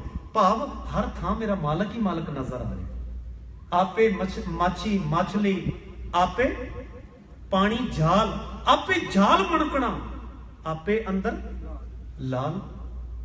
ਸਖੀਏ ਮੇਰਾ ਲਾਲ ਬਹੁਤ ਵੱਡਾ ਹੈ, ਉਹ ਬਹੁਤ ਪੱਖਾਂ ਵਿੱਚ ਹੈ। ਇਸ ਕਰਕੇ ਤੇ ਸੰਬੋਧਿਤ ਕਰਕੇ ਗੁਰੂ ਨੇ ਆਖਿਆ ਤੁਸੀਂ ਜਿਹਨੂੰ ਕ੍ਰਿਸ਼ਨ ਕਹਿੰਦੇ ਹੋ, ਰਾਮ ਕਹਿੰਦੇ ਹੋ, ਮੇਰਾ ਅਕਾਲ ਪੁਰਖ ਵਾਹਿਗੁਰੂ ਮੇਰੇ ਲਈ ਰੱਬ ਸਭ ਕੁਝ ਹੈ। ਉਹ ਕ੍ਰਿਸ਼ਨ ਵੀ ਹੈ ਮੇਰੇ ਲਈ, ਰਾਮ ਵੀ ਹੋਈ ਹੈ। ਮੈਂ ਵੱਖਰੇ ਕਿਸੇ ਰਾਮ ਤੇ ਕ੍ਰਿਸ਼ਨ ਨੂੰ ਭਗਵਾਨ ਨਹੀਂ ਮੰਨਦਾ। ਇਹ ਬਾਤ ਹੈ। ਉੱਥੇ ਤਾਂ ਅਸੀਂ ਕਨਫਿਊਜ਼ ਹੋ ਰਹੇ ਹਾਂ ਇਦਾਂ ਅਖਰੀਅਤ ਕਰਕੇ। ਸਤਿਗੁਰੂ ਪਾਤਸ਼ਾਹ ਨੇ ਬਾਣੀ ਚ ਆਖਿਆ ਏਕ ਕ੍ਰਿਸ਼ਨ ਸਰਬ ਦੇਵਾ, ਦੇਵ ਦੇਵਾ ਤਾਏ ਆਤਮਾ, ਆਤਮਾ ਵਾਸੁਦੇਵ ਸੇ ਜੇ ਕੋ ਜਾਣੈ ਭਿਓ। ਭਿਓ ਦਾ ਅਰਥ ਹੈ ਭੇਦ। ਆਹ ਭੇਦ ਕੋਈ ਸਮਝੋ ਤਾਂ ਸਹੀ। ਵਾਸੁਦੇਵ, ਇੱਕ ਥਾਂ ਹੋਰ ਆਖਿਆ ਵਾਸੁਦੇਵ ਬਸਤ ਸਭ ਠਾਏ। ਵਾਸੁਦੇਵ ਵੀ ਕ੍ਰਿਸ਼ਨ ਨੂੰ ਕਿਹਾ ਜਾਂਦਾ। ਸਾਰੀ ਥਾਂ ਮੇਰਾ ਕ੍ਰਿਸ਼ਨ ਵਸਦਾ, ਪਰ ਸਾਰੀ ਥਾਂ ਤੇ ਹੁਣ ਕਿਹੜਾ ਵਸਦਾ? ਸਿਰਫ ਉਹ ਤਾਂ ਜਿਨ੍ਹਾਂ ਨੂੰ ਇਹ ਕ੍ਰਿਸ਼ਨ ਭਗਵਾਨ ਕਹਿੰਦੇ ਨੇ, ਤੇ ਇੱਕ ਇਲਾਕੇ 'ਚ ਰਿਹਾ, ਗੋਪੀਆਂ ਦੇ ਨਾਲ ਉਹਨੂੰ ਦਿਖਾਇਆ ਜਾਂਦਾ। ਇੱਕ ਇਲਾਕੇ ਖਿੱਤੇ 'ਚ ਰਿਹਾ ਕੇਵਲ, ਉਹ ਤਾਂ ਦੂਜੇ ਇਲਾਕੇ ਪੰਜਾਬ ਵਿੱਚ ਵੀ ਨਹੀਂ ਆਇਆ, ਔਰ ਰਾਜਸਥਾਨ ਵੀ ਨਹੀਂ ਦਿਖਾਇਆ ਜਾ ਸਕਦਾ। ਤੇ ਇੱਥੇ ਸਤਿਗੁਰੂ ਕਹਿੰਦੇ ਨੇ ਵਾਸੁਦੇਵ ਬਸਤ ਸਭ ਠਾਏ। ਇੱਥੇ ਅਰਥ ਕੀ ਕਰੋਗੇ ਫਿਰ ਇਹਦਾ ਵਾਸੁਦੇਵ ਦਾ? ਕਨਫਿਊਜ਼ ਨਾ ਹੋਈਏ ਗੁਰੂ ਕੇ ਪਿਆਰੇ ਹੋ ਆਪਾਂ। ਇੱਥੇ ਸਮਝੋ ਗੁਰੂ ਅਰਜਨ ਸਾਹਿਬ ਕੀ ਕਹਿਣਾ ਚਾਹੁੰਦੇ ਸਨ ਕਿ ਸਭ ਕੁਝ ਮੇਰਾ ਕਰਤਾ ਮੇਰੇ ਵਾਸਤੇ ਹੈ, ਸਭ ਕੁਝ ਉਹੀ ਹੈ। ਸਗਲ ਥੀਤ ਪਾਸ ਡਾਰ ਰਾਖੀ, ਅਸ਼ਟਮ ਥੀਤ ਗੋਬਿੰਦ ਜਨਮਾਸੀ। ਭਰਮ ਭੁੱਲੇ ਨਰ ਕਰਤ ਕਚਰਾਇਣ, ਜਨਮ ਮਰਨ ਤੇ ਰਹਿਤ ਨਾਰਾਇਣ। ਕਰ ਪੰਜੀਰ ਖਵਾਇਓ ਚੋਰ। ਤੁਸੀਂ ਜਿਸ ਕ੍ਰਿਸ਼ਨ ਨੂੰ ਲੁਕਾ ਕੇ ਪੰਜੀਰੀਆਂ ਖਵਾਉਂਦੇ ਹੋ ਨਾ ਕਮਰੇ 'ਚ ਜਾ ਕੇ, ਕੀ ਜੀ ਉਹ ਸਾਡਾ ਭੋਗ ਲਾ ਰਹੇ ਆ। ਸਤਿਗੁਰੂ ਨੇ ਵਿਪਰਵਾਦ ਦਾ ਪਰਦਾ ਚੁੱਕਤਾ ਸੀ ਲੋਕਾਂ ਅੱਗੇ। ਗੁਰੂ ਕਹਿੰਦੇ ਵੇਖੋ, ਜਿਹਨੂੰ ਆਪੇ ਭਗਵਾਨ ਥਾਪਿਆ ਪਰਦਾ ਕਰਕੇ ਤੇ ਜਾ ਕੇ ਅੰਦਰ ਭੋਗ ਲਵਾਉਂਦੇ ਸਨ ਚੋਰੀ ਚੋਰੀ। ਕਰ ਪੰਜੀਰ ਖਵਾਇਓ ਚੋਰ, ਉਹ ਜਨਮ ਨਾ ਮਰੇ ਰੇ ਸਖਤ ਢੋਰ। ਉਹ ਰੱਬ ਵੱਲੋਂ ਬੇਮੁਖ ਲੋਕੋ, ਕਿਉਂ ਰੱਬ ਨੂੰ ਜੂਨਾਂ 'ਚ ਪੇਸ਼ ਕਰਦੇ ਹੋ? ਕਿਉਂ ਕਹਿੰਦੇ ਹੋ ਭੋਗ ਲਾਉਂਦਾ ਉਹ ਖਾਂਦਾ ਹੈ? ਉਹਨੂੰ ਭੋਗ ਕਿਉਂ ਇਸ ਕਿਸਮ ਦੇ ਲਵਾਉਂਦੇ ਹੋ? ਫਿਰ ਇੱਕ ਬੇਨਤੀ ਤੁਹਾਨੂੰ ਕਰਾਂ, ਕਮੀਆਂ ਸਾਡੇ 'ਚ ਵੀ ਬੜੀਆਂ ਜੀ। ਹੁਣ ਨੰਦੇੜ ਵਾਲੇ ਜਿਹੜੇ ਮੂੰਹ ਬੰਨ ਕੇ ਕਰਦੇ ਨੇ, ਸਵਾਲ ਤੇ ਇੱਥੇ ਵੀ ਉੱਠਦੇ ਨੇ ਨਾ। ਕਿ ਸਤਿਗੁਰੂ ਜੀ ਅੰਦਰ ਨਹਾਉਂਦੇ ਨੇ, ਦਾਤਨ ਰੱਖੀ ਹੋਈ ਹੈ ਤੇ ਕਸ਼ਹਿਰਾ ਗੱਲਾ ਪਿਆ, ਗੁਰੂ ਗੋਬਿੰਦ ਸਿੰਘ ਜੀ ਆ ਕੇ ਨਹਾ ਕੇ ਗਏ ਨੇ ਹੁਣੇ। ਪ੍ਰੋਬਲਮ ਤੇ ਸਾਡੀਆਂ ਵੀ ਉਹੀ ਤੁਰੀਆਂ ਆਉਂਦੀਆਂ ਨੇ, ਆਪਾਂ ਕਿਹੜੀ ਘੱਟ ਕਰਦੇ ਹਾਂ। ਜੇ ਅਗਲੇ ਨੇ ਗੁਰੂ ਗੋਬਿੰਦ ਸਿੰਘ ਸੱਚੇ ਪਾਤਸ਼ਾਹ ਜੀ ਨੂੰ ਹੁਣ ਤੱਕ ਉਹ ਗੁਰਿਆਈ ਦਿੰਦਿਆਂ ਵਿਖਾਇਆ, ਨਾਮਧਾਰੀਆਂ ਨੇ ਫਾਇਦਾ ਚੱਕਿਆ, ਤੇ ਆਪਾਂ ਕਿਹੜਾ ਸਤਿਗੁਰੂ ਗੁਰੂ ਗੋਬਿੰਦ ਸਿੰਘ ਸੱਚੇ ਪਾਤਸ਼ਾਹ ਨੂੰ ਜੋਤੀ ਜੋਤ ਡਿਕਲੇਅਰ ਕਰ ਰਹੇ ਹਾਂ। ਆਪਾਂ ਵੀ ਤਾਂ ਉਹਨਾਂ ਨੂੰ ਬਾਰ-ਬਾਰ ਆਉਂਦਿਆਂ ਜਾਂਦਿਆਂ ਵਿਖਾ ਰਹੇ ਹਾਂ। ਉਹ ਆਵਾਗਮਨ 'ਚ ਹੀ ਪਏ ਨੇ। ਕਿਉਂ ਨਹੀਂ ਆਪਾਂ ਸਵਾਲ ਚੱਕਦੇ? ਗੁਰੂ ਨੇ ਚੱਕਿਆ ਆਪਣੇ ਟਾਈਮ ਤੇ। ਗੁਰੂ ਕਹਿੰਦੇ ਕਰ ਪੰਜੀਰ ਖਵਾਇਓ ਚੋਰ, ਉਹ ਜਨਮ ਨਾ ਮਰੇ ਰੇ ਸਾਕਤ ਢੋਰ। ਤੇ ਸਤਿਗੁਰੂ ਪਾਤਸ਼ਾਹ ਕਹਿੰਦੇ ਸਗਲ ਅਪਰਾਧ ਦੇ ਲੋਰੋਨੀ। ਅਗਲੀ ਤੁਕ ਗੁਰੂ ਕਹਿੰਦੇ ਸਾਰਿਆਂ ਅਪਰਾਧਾਂ ਨਾਲੋਂ ਵੱਡਾ ਅਪਰਾਧ ਪਤਾ ਹੈ ਕਿਹੜਾ? ਗੁਨਾਹ ਕੀ ਹੈ, ਉਹਦਾ ਮੂਲ ਕੀ ਹੈ? ਸਗਲ ਅਪਰਾਧ ਦੇ ਲੋਰੋਨੀ, ਸੋ ਮੁਖ ਜਲੋ ਜਿਤ ਕਹੇ ਠਾਕੁਰ ਜੋਨੀ। ਜਿਹੜਾ ਇਹ ਕਹਿੰਦਾ ਨਾ ਰੱਬ ਜੂਣ ਚਾਹੁੰਦਾ, ਜਨਮ ਲੈਂਦਾ, ਉਹ ਮੂੰਹ ਹੀ ਸੜ ਜਾਣਾ ਚਾਹੀਦਾ। ਇੱਥੇ ਗੁਰੂ ਅਰਜਨ ਸਾਹਿਬ ਹੋਰ ਕਹਿ ਰਹੇ ਨੇ, ਉੱਥੇ ਮਾਰੂ ਰਾਗ ਚ ਕੀ ਸੋਹਲੇ ਗਾਉਣਗੇ ਉਹਨਾਂ ਤੋਂ? ਕਿ ਗੁਰੂ ਦੋ ਗੱਲਾਂ ਕਰ ਗਏ ਸਾਡੇ ਨਾਲ, ਕਿ ਜਿਹੜਾ ਜਨਮ ਵਿੱਚ ਆਇਆ ਇੱਕ ਪਾਸੇ ਨੂੰ ਭਗਵਾਨ ਕਹਿ ਕੇ ਸਲਾਰੇ ਹੁਣ, ਇੱਥੇ ਕਹਿਣ ਸਗਲ ਅਪਰਾਧ ਦੇ ਲੋਰੋਨੀ, ਸੋ ਮੁਖ ਜਲੋ ਜਿਤ ਕਹੇ ਠਾਕੁਰ ਜੋਨੀ। ਅਖੀਰ ਚ ਗੁਰੂ ਅਰਜਨ ਸਾਹਿਬ ਕਹਿੰਦੇ ਨੇ ਜਨਮ ਨਾ ਮਰੈ ਆਵੇ ਨਾ ਜਾਏ, ਨਾਨਕ ਕਾ ਪ੍ਰਭ ਰਹਿਓ ਸਮਾਏ। ਆਹ ਹੈ ਮੇਰੇ ਮਾਲਕ ਦੀ, ਰੱਬ ਦੀ ਪਰਿਭਾਸ਼ਾ। ਗੁਰੂ ਗ੍ਰੰਥ ਸਾਹਿਬ ਦੇ ਵਿੱਚ ਗੁਰੂ ਕੇ ਪਿਆਰਿਓ ਇਸ ਪ੍ਰਥਾਏ ਬੇਅੰਤ ਸ਼ਬਦ ਜੇ ਧਿਆਨ ਨਾਲ ਬਸ ਪੜ੍ਹਨ ਦੀ ਲੋੜ ਹੈ। ਕ੍ਰਿਸ਼ਨ ਜੀ ਬਾਰੇ ਤੁਸੀਂ ਭਗਤ ਕਬੀਰ ਸਾਹਿਬ ਦਾ ਵੀ ਇੱਕ ਸ਼ਬਦ ਪੜ੍ਹਦੇ ਹੀ ਹੋ ਗਾਂ ਪਿਛਾਂ। ਇਹ ਮੈਂ ਆਖਰੀ ਅਰਥ ਕਹਿ ਕੇ ਸਮਾਪਤੀ ਵੱਲ ਆਉਣਾ ਹੈ। ਕਬੀਰ ਸਾਹਿਬ ਬਨਾਰਸ ਤੇ ਕਾਸ਼ੀ ਵਿੱਚ ਵਿਚਰੇ ਨੇ। ਉਹਨਾਂ ਨੇ ਵੀ ਇਹ ਸਵਾਲ ਚੁੱਕਿਆ ਸੀ ਕਿਸੇ ਵਕਤ। ਅੱਜ ਤੱਕ ਕਿਸੇ ਨੇ ਉਹਦਾ ਜਵਾਬ ਨਹੀਂ ਦਿੱਤਾ, ਕੋਈ ਆਰਟੀਕਲ ਨਹੀਂ ਛਪਿਆ ਉਹਦੇ ਵਿਰੋਧ ਵਿੱਚ। ਮੈਂ ਤੇ ਭਾਈ ਦਲੀਪ ਸਿੰਘ ਨੂੰ ਕਹਿਣਾ, ਜਦ ਇਹਦੇ ਵੀ ਅਰਥ ਕਰ ਦਿਓ ਆਪਣੇ ਚੇਲੇ ਬਾਲਕਿਆਂ ਦੇ ਵਿੱਚ ਬਹਿ ਕੇ। ਇਹ ਦੋ ਸ਼ਬਦ ਲੈ ਲਓ ਇੱਕ ਵਾਰੀ। ਬਹੁ ਗਿਣਤੀ ਨੂੰ ਖੁਸ਼ ਕਰਨ ਲਈ ਨਾ ਭੁਗਤੋ ਗੁਰੂ ਕੇ ਪਿਆਰਿਓ, ਇਹਦੇ ਅਰਥ ਵੀ ਜਰਾ ਕਰ ਲਵੋ। ਕਬੀਰ ਸਾਹਿਬ ਨੇ ਇੱਕ ਥਾਂ ਆਖਿਆ, ਕਹਿੰਦੇ 184 ਜੀ ਜੋਨ ਮੈਂ ਭ੍ਰਮਤ ਨੰਦ ਬੋ ਥਾ ਕੋਰੇ। ਲੋਕ ਕਹਿੰਦੇ ਸਨ ਕਿ ਕ੍ਰਿਸ਼ਨ ਜੀ ਬਹੁਤ ਜੂਨਾ ਵਰਤ ਕੇ ਤੇ ਉਹਨਾਂ ਨੇ ਜਨਮ ਲਿਆ, ਨੰਦ ਦੇ ਘਰ ਦੇ ਵਿੱਚ ਆਏ ਤੇ ਉਹਨਾਂ ਨੂੰ ਨੰਦਨ ਆਖਿਆ ਗਿਆ। ਹੁਣ ਕਬੀਰ ਸਾਹਿਬ ਇਹ ਗੱਲ ਪ੍ਰਚਲਿਤ ਰੂਪ ਵਾਲੀ ਕਹਿ ਰਹੇ ਨੇ ਸਾਡੇ ਸਾਹਮਣੇ, ਔਰ ਸਵਾਲ ਖੜਾ ਕਰ ਰਹੇ ਨੇ। ਕਹਿੰਦੇ 184 ਜੀ ਜੋਨ ਮੈਂ ਭ੍ਰਮਤ ਨੰਦ ਬੋ ਥਾਕੋ ਰੇ। ਅਵਤਾਰ ਲਿਆ ਉਹਨਾਂ ਨੇ। 184 ਜੀ ਜੋਨ ਮੈਂ ਭ੍ਰਮਤ ਨੰਦ ਬੋ ਥਾਕੋ ਰੇ, ਭਗਤ ਹੇਤ ਅਵਤਾਰ ਲਿਓ ਹੈ। ਤੁਸੀਂ ਕਹਿੰਦੇ ਹੋ ਨੰਦ ਨੇ ਬੜੀ ਭਗਤੀ ਕੀਤੀ ਤੇ ਉਹਦੇ ਘਰ ਦੇ ਵਿੱਚ ਨੰਦਨ ਆਇਆ। ਨੰਦ ਕ੍ਰਿਸ਼ਨ ਜੀ ਦਾ ਪਿਤਾ, ਜਿਨ੍ਹਾਂ ਨੇ ਪਾਲਿਆ ਉਹਨੂੰ, ਉਹਨਾਂ ਨੇ ਭਗਤੀ ਕੀਤੀ। ਲੋਕ ਕਹਿੰਦੇ ਸਨ ਕਿ ਉਹਦੇ ਘਰ ਤਾਂ ਕ੍ਰਿਸ਼ਨ ਜੀ ਆਏ ਨੇ। ਤੇ ਕਬੀਰ ਸਾਹਿਬ ਕਹਿੰਦੇ ਭਗਤ ਹੇਤ ਅਵਤਾਰ ਲਿਓ ਹੈ, ਭਾਗ ਵੱਡੋ ਬਪੁਰਾ ਕੋਰੇ। ਫਿਰ ਤੇ ਭਾਗ ਜਾਗ ਗਏ। ਪਰ ਕਬੀਰ ਸਾਹਿਬ ਕਹਿੰਦੇ ਮੈਨੂੰ ਇੱਕ ਗੱਲ ਹੁਣ ਦੱਸੋ, ਤੁਸੀਂ ਕਹਿੰਦੇ ਹੋ ਕਿ ਜੀ ਉਹ ਰੱਬ ਥੱਲੇ ਆਇਆ, ਅਵਤਾਰ ਲਿਆ, ਅਵਤਾਰਵਾਦ ਉਹੀ ਮੰਨਦੇ ਨੇ। ਹੁਣ ਕਬੀਰ ਸਾਹਿਬ ਨੇ ਰਹਾਉ ਦੀ ਪੰਕਤੀ ਚ ਆਖਿਆ, ਤੁਮ ਜੋ ਕਹਿਤ ਹੋ ਨੰਦ ਸੋ ਨੰਦਨ। ਰਹਾਉ ਦਾ ਪਦਾ ਤੁਸੀਂ ਇਹ ਗੱਲ ਕਹਿੰਦੇ ਹੋ, ਮੈਂ ਨਹੀਂ ਮੰਨਦਾ। ਕਬੀਰ ਸਾਹਿਬ ਕਹਿੰਦੇ ਤੁਮ ਜੋ ਕਹਿਤ ਹੋ, ਤੁਸੀਂ ਇਹ ਲਿਖਤਾਂ ਲਿਖੀਆਂ ਨੇ, ਔਰ ਮੈਂ ਸਿਰਫ ਇੰਨੀ ਗੱਲ ਤੁਹਾਨੂੰ ਪੁੱਛਣਾ ਚਾਹੁੰਦਾ, ਤੁਮ ਜੋ ਕਹਿਤ ਹੋ ਨੰਦ ਕੋ ਨੰਦਨ, ਨੰਦ ਸੋ ਨੰਦਨ ਕਾ ਕੋਰੇ। ਕਿੱਡਾ ਪਿਆਰਾ ਸਵਾਲ ਹੈ। ਕਹਿੰਦੇ ਨੰਦ ਦੇ ਘਰ ਚ ਨੰਦਨ ਜੀ ਆਏ। ਧਿਆਨ ਨਾਲ ਸੁਣੋ, ਨੰਦ ਪਿਤਾ, ਉਹਦੇ ਘਰ ਨੰਦਨ ਆਇਆ, ਉਹਨੂੰ ਭਗਵਾਨ ਕ੍ਰਿਸ਼ਨ ਜੀ ਤੁਸੀਂ ਕਹਿੰਦੇ ਹੋ ਅਦਬ ਨਾਲ, ਠੀਕ ਹੈ। ਪਰ ਭਗਤ ਕਬੀਰ ਸਾਹਿਬ ਕਹਿੰਦੇ ਭਗਵਾਨ ਨੰਦ ਦੇ ਘਰ ਆਇਆ, ਉਹ ਭਗਵਾਨ ਹੈ, ਉਹਨੇ ਹੁਣ ਜਨਮ ਲਿਆ, ਫਲਾਣੇ ਸਮੇਂ ਚ ਲਿਆ, ਫਲਾਣੇ ਤੁਸੀਂ ਯੁੱਗ ਚ ਕਹਿੰਦੇ ਹੋ ਭਗਵਾਨ ਜੀ ਆਏ ਨੇ, ਤ੍ਰੇਤਾ ਦੇ ਨੇ, ਦੁਆਪਰ ਦੇ ਨੇ, ਡਿਕਲੇਅਰ ਕਰਦੇ ਹੋ। ਨੰਦ ਦੇ ਘਰ ਰੱਬ ਆ ਰਿਹਾ ਤੇ ਕਬੀਰ ਸਾਹਿਬ ਕਹਿੰਦੇ ਮੈਨੂੰ ਇਹ ਦੱਸੋ ਕਿ ਜਿਹੜਾ ਪਿਤਾ ਨੰਦ ਹੈ, ਉਹਨੂੰ ਕਿਹੜੇ ਭਗਵਾਨ ਨੇ ਪਹਿਲਾਂ ਭੇਜਿਆ ਧਰਤੀ ਤੇ? ਉਹ ਕਿਹੜਾ ਭਗਵਾਨ ਸੀਗਾ? ਸਵਾਲ ਸਮਝ ਗਏ ਸਾਧ ਸੰਗਤ? ਪੁੱਤਰ ਭਗਵਾਨ ਹੈ ਤੇ ਪਿਤਾ ਨੂੰ ਪਹਿਲਾਂ ਕਿੰਨੇ ਭੇਜ ਦਿੱਤਾ? ਪੁੱਤਰ ਤੇ ਆਪ ਆਉਂਦੇ ਆ ਹੁਣੇ, ਭਗਵਾਨ ਤੇ ਹੁਣ ਆਉਂਦੇ ਨੇ, ਲੇਟ ਹੋ ਗਏ ਨੇ ਉਹ ਤਾਂ। ਪਿਤਾ ਜੀ ਪਹਿਲਾਂ ਆ ਗਏ ਧਰਤੀ ਤੇ। ਕਿੱਦਾਂ ਆਏ? ਤੁਮ ਜੋ ਕਹਿਤ ਹੋ ਨੰਦ ਸੋ ਨੰਦਨ, ਨੰਦ ਕੋ ਨੰਦਨ ਕਾਕੋ ਰੇ। ਧਰਨ ਆਕਾਸ਼ ਦਸੋਂ ਦਿਸ ਨਾਹੀ, ਤਬ ਇਹ ਨੰਦ ਕਹਾਂ ਥੋਰੇ।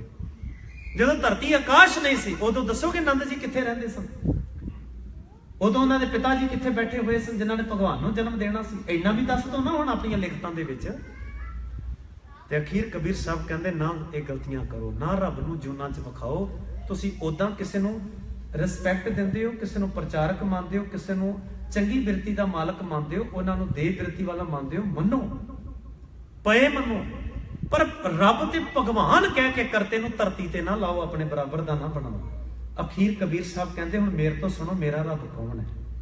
ਉਹਨਾਂ ਨੇ ਇਹ ਸਵਾਲ ਕ੍ਰਿਸ਼ਨ ਜੀ ਤੇ ਚੁੱਕ ਕੇ ਅਖੀਰ ਆਪਣਾ ਭਗਵਾਨ ਦੱਸਿਆ। ਹੁਣ ਕਬੀਰ ਸਾਹਿਬ ਅਗਲੇ ਪਦੇ ਵਿੱਚ ਕਹਿੰਦੇ ਨੇ, ਸੰਕਟ ਨਹੀਂ ਪਰ ਇੱਥੇ ਤੇ ਤੁਹਾਡੇ ਰੱਬ ਤੇ ਬਾਰ-ਬਾਰ ਭੀੜਾਂ ਬਣਦੀਆਂ ਨੇ। ਕਦੀ ਕੋਈ ਪਤਨੀ ਖੋ ਕੇ ਲੈ ਜਾਂਦਾ, ਕਦੀ ਬਨਵਾਸ ਹੁੰਦਾ, ਕਦੀ ਰੋਣਾ ਧੋਣਾ ਸ਼ੁਰੂ ਹੋ ਜਾਂਦਾ, ਰੋਵੇ ਰਾਮ ਨਿਕਾਲਾ ਭਇਆ।